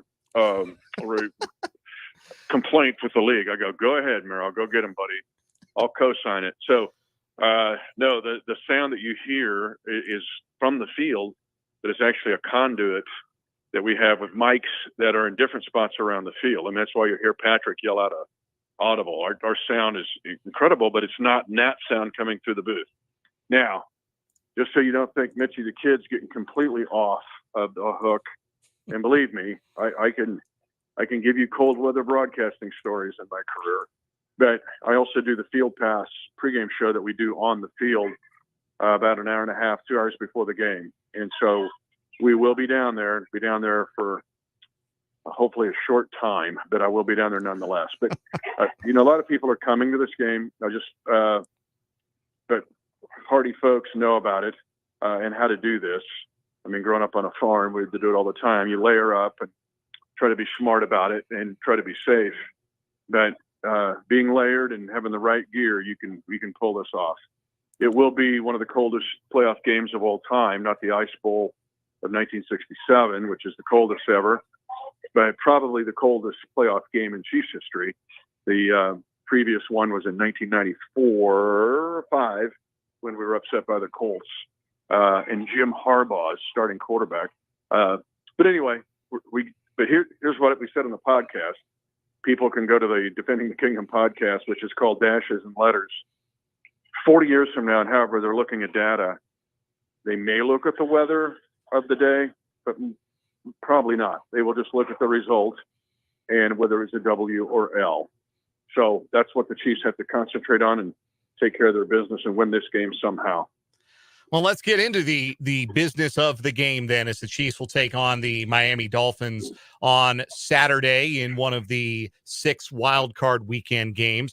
I want to, though, look back on the regular season finale for one moment, because it was a 13-12 win for the Chiefs, and it was mostly backups who were on the field, young guys. There were a couple of guys. B.J. Thompson, I know for sure, made his NFL debut. There were lots of guys getting their first extended reps for a long time. But the image that I think will stand out from that game, if one does, is Chris Jones getting his 10th and a half sack of the year, achieving his contract bonus, and the excitement shown by everybody, offensively and defensively, on the sideline when Jones got that sack. We talked the week before, Mitch, about the win over Cincinnati maybe restoring some composure to the Chiefs sideline. Did we see the fun come back a little bit on Sunday in Los Angeles? No question. The victory kind of amplified or accentuated what I said to you guys last week, where beating Cincinnati and doing what that accomplished, there was more there than meets the eye or ear, if it were, and the fact that it gave a sense of recharge or a reboot to the entire team. Now, that situation with Chris's sack shows you how close this group is. It's only my 30th year in the NFL, but these last 2 to 3 years, I've never seen a team that's this tight. And rarely in football do you see the defense respect the offense as much as this team does, and the coaches on the defensive side respect the offensive players and coaches, and vice versa. That came to life. If people didn't believe that, they saw it when Chris got that sack.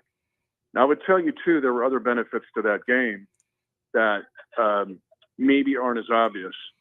On the offensive side, it was McCole Hardman being the target. I mean, he was the guy. They only played 37 guys in that game. And McCole was, he was everything, basically, and made some big plays. Also, LaMichael Pirine and his fake punt, that carrying the ball 21 times. Not that he's going to carry it 21 times Saturday night, but when it's minus 12, 15 wind chill, and you've got a lead late, and some of that's gone on Pacheco, but don't think all of it's on Pacheco. The offensive line, there were only 8 healthy going in. We lose Wanye Morris to concussion. We lose Juwan Taylor. Joe Tooney's got to play left tackle. Creed Humphrey's got to play right guard. I texted him early in the week and said, dude, have you ever played right guard, even like biddy ball? Or nope, never have. But the unselfishness, the depth shown by Nick Allegretti playing 58 snaps at center, and Mike Caliendo. And then on the defensive side, Felix Anudike-Uzomah playing 58 or 61 defensive snaps and having 2 tackles for loss. Cam Jones, a rookie that nobody really knows about, was stellar in this game with 11 tackles. And all that adds up to things that can even help this team as soon as Saturday night. That's what that game did. And that game put adrenaline into this team. I mean, that was a festive plane ride home. Those guys loved winning that game, and I think it'll help them on Saturday night. Mitch Holthus is the voice of the Kansas City Chiefs, joining us here on 580 Sports Talk, courtesy of our friends at Hy-Vee and Azura Credit Union. Mitch, this is round 2 between the Dolphins and the Chiefs this year. The first one back in Week 9 in Frankfurt, Germany, a 21-14 Chiefs win in which the Chiefs comprehensively dominated the first half, led 21-0 at the break, and then had to hold on and get a big defensive stop late for the 21-14 victory. We were looking at it earlier this week. The composition of the Chiefs is not radically different from Week 9 to now. The composition of the Dolphins, on the other hand, is very different, that particularly injury-wise on the defensive side. So what can you take away from Week 9, or what are the things, particularly on offense, that the Chiefs executed well early in that game that they're going to have to do for 60 minutes on Saturday? Any of this discussion is an overlay with the weather, and I'm glad you started with it because the weather could nullify anything I say here. Especially on special teams, a 15-yard punt snap, an 8-yard placement snap, punts, how far do they go? Where do they go? Who catches them? How can you tackle the guy running? I mean, special teams many times will determine a game like this, even in the playoffs when the conditions are such. Think of Lynn Elliott missing all those field goals back in the ancient days of '95. But to answer your question, the negative for the Dolphins is they lost their top 2 pass rushers. They're just out of linebackers. Then Ginkle being out's a big deal. And then they had to sign this week. They signed Justin Houston and Bruce Irvin like off the street, and so that was crazy. But the big difference here is they get Devon Achane. They didn't have him in Germany, and he is something else. Probably the fastest guy in the league right now. I'd put him up against anybody in a race in warm weather, but a 4.32. Their running game is explosive, the most explosive run game in the league. No team in the league has more 50-yard runs than these guys. Raheem Mostert can do it. He has 3 carries in his career of 40 yards or more, including a 49-yarder this year. And Achane has a 76 and a 67-yard touchdown.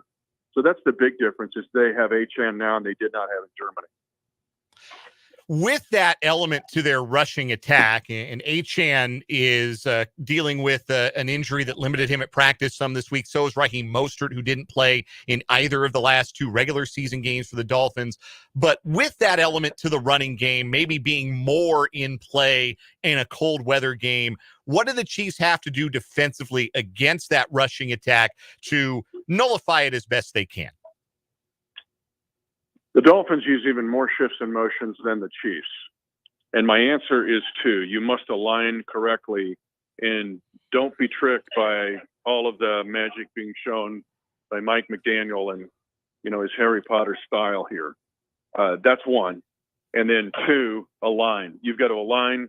You align and then you handle your assignment. You must stay in an integral position.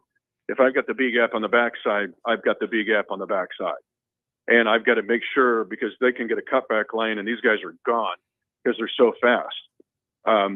So those are the two big things. And then three, it sounds elementary, but on a -12 wind chill day, tackling is a premium. You will see more missed tackles in this game than you've probably seen all season long. And so the Chiefs must align, know your assignment, align correctly, and then tackle. We're joined by Mitch Holthus, the voice of the Kansas City Chiefs here on 580 Sports Talk. He joins us Thursdays throughout the Chiefs season, courtesy our friends at Hy-Vee and Azura Credit Union.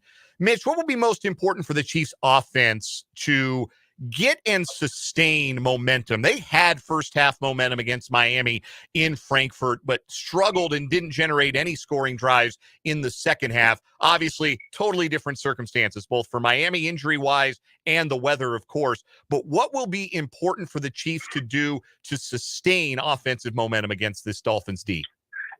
You could argue the best drive of the entire season was the first drive in Germany. In Frankfurt, when the Chiefs went 7 plays, 75 yards, and it was the old Mahomes surgical strike, using 5 different guys, wing, bing, bing, runs, passes, touchdown. It'd be nice to do that again. Getting off to a quick start, I'm going to give you stats here, some of your nuggets of the night. And so you asked, the offense must get off to a quick start. They cannot stumble and bumble around in this game and get down 14 points to these guys and win this game. Just doesn't work. The elements are one, but two, the Dolphins are number one in the league in quick strike drives, meaning 4 plays or less. How many points do they have off drives like that? And the Dolphins have 108 points. The next closest team is San Francisco with 77.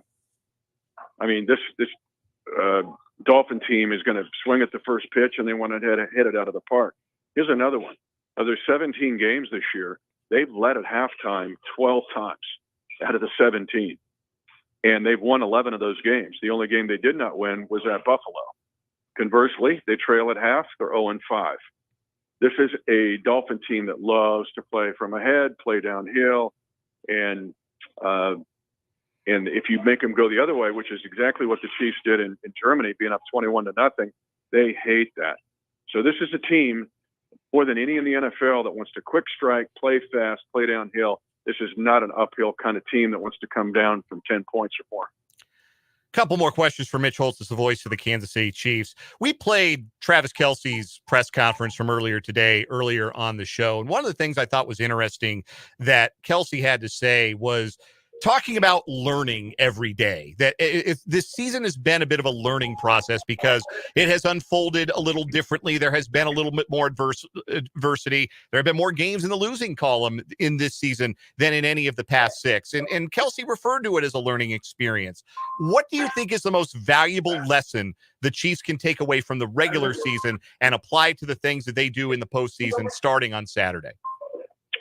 The importance of every snap, to not be careless with the ball. The Chiefs team ended up 28th in the giveaway takeaway margin, but that doesn't normally add up to a division championship. In the playoffs, that gets magnified times 5. Every snap, some games, and I just laid out for you why the Dolphins are this way. Some games, at any level, the first snap has to be played with the urgency and concentration of the last snap, and that is this game. And whatever that would be the biggest lesson learned, is that every snap, you have got to be on it and understand that concentrate for 60 snaps or 65 or how many you're going to play in this game. And that is catch everything. That is ball protection. That is stripping the ball out. But you must lock into every single play in this game to win this game. All right, last thing, Mitch. We have you empty the chamber of your nuggets of the night here. We got some great ones about the Dolphins and their struggles when they trail at halftime. They haven't won this year, where they're 11-1 when they lead at half. That's a great note. What else do you have for us? Any final nuggets of the night going into Saturday night? Oh, yeah, I want to have some fun. There are 27 offensive players on the Chiefs team right now. if you count the 3 specialists, right? Punter, kicker, snapper. So the record of those 27 players on offense in the playoffs is 133 wins and 41 losses. Only 2 players do not have winning records in the playoffs of those 27. Answer, Clyde Edwards-Helaire is 2-2, and Jawan Taylor of the Jaguars is 1-1. Let's take it even further. Let's go to the defensive side, which that leaves 26 defensive players. 18 have played in the playoffs, 8 have not. By the way, 21 have played in the playoffs on the offensive side, 6 have not. So 18 defensive players, 8 have not played in the playoffs, but the record of those 18 who have, 84 wins and 26 losses. Only 1 player of that 26 does not have a does not have a winning record in the playoffs. Only 1. Mike and Edwards? I'll find him first. Nope, he won a Super Bowl with the Tampa Bay Buccaneers. Yeah, that would have been 3 right there. Yeah, 3 right there. Drew Tranquill is 0-1. Of the 53 players on the current roster, as we said here at 5:45, only 1 player on the entire Chiefs roster has a losing playoff record, and he's Drew Tranquill at 0-1 with the Chargers. They blew that game last year against the Jags. I'll find him first when I'm done with Rewind after a win, just like I did with Carlos Dunlap. Take it from someone who waited 21 years for a playoff victory. I know what this win would mean for Drew Tranquill. So some would blow it off. Hey, we do Super Bowl parades. Wild card games aren't that big. Yes, they are. Yes, they are. And just throw this one in there for Mitchie the Kid. I started 1-10 in my playoff career. 0-6, 1-10. I win this one, I'll go to 13-13, boys. So, yeah. 500 never sounded so good when you put it that way. When you're 1-10, baby, it's thank you, Patrick. He's 11-3. Mitch Holthus, the voice of the Kansas City Chiefs. He'll be there Saturday night as the Chiefs take on the Dolphins on Wild Card Weekend. Mitch, it is always a pleasure. Have a great call and stay warm. Thanks, brother. Appreciate it. That is Mitch Holthus. Again, you'll be able to hear that coverage right here on 580 WIBW Saturday night as the Chiefs take on the Dolphins. Pregame coverage 6 p.m., the kickoff from Arrowhead Stadium at 7. We'll take one final break. The final word is next here on 580 Sports Talk.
Final word from me today on this Thursday. The Sony Open in Hawaii is underway at Wailea Country Club in Honolulu.